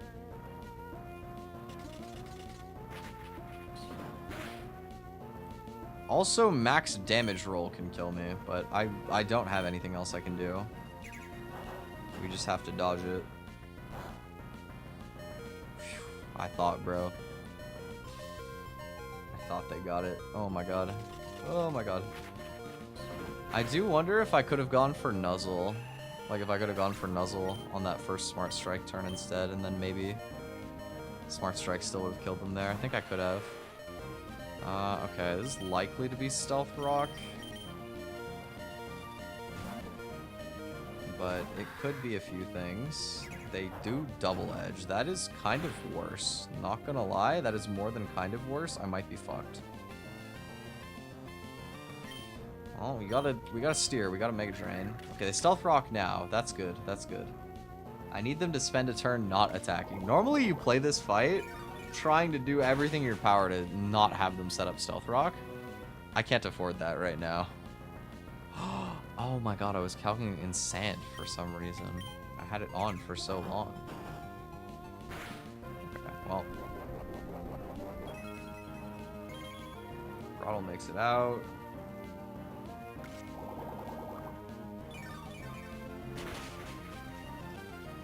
Good. Okay. This should be Vespiquen. And it could be attack order or it could be dual wing beat.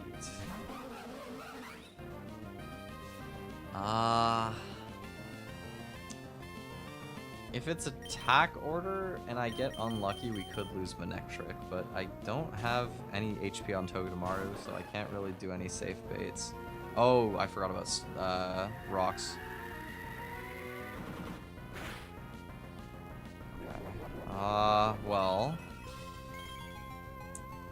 Here's a problem. I'm dead to all but one roll of attack order. Being said, there is no way for me to kill this without Manectric, so he's just gonna have to die. Sorry, bro. Maybe we get... No, we can't even get Discharge Para. It just has to be crit, or else he dies. Yeah, I mean, I already got one. There is exactly one damage roll. If he gets the minimum possible damage roll, I live. No. That would have been too much to ask for. Understandable. Okay. We go Lobster. Bring forth the Lobster. Okay. Man. This fight is so brutal.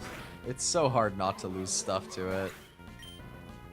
Manectric definitely hurts to lose. Like, Mega Manectric would have been nice later, I'm sure. But... maybe now it's worth taking my electric type encounter here. Hit the range. Thank you. Okay.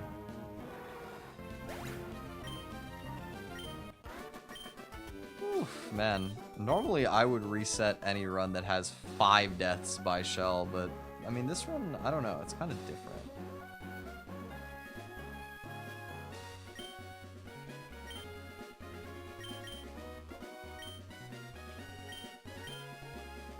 Alright, Shell, thank you for massacring my box.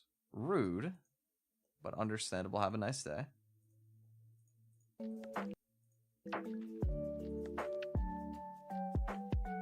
And, honestly, oh my god, it's 8 p.m. What the hell? Alright, well, tell you what, I will lay my fallen soldiers to rest. Out of respect. Poor Nidoking did not get to do his thing at all. He just got boomed by Togekiss. Shout out Manectric for saving me from just getting completely owned. But RIP to both. And I think I'll probably call it for now. That was a pretty long session, but I mean, getting this far is pretty fun at least. I had a good time. Thanks to the people that poked in for a bit.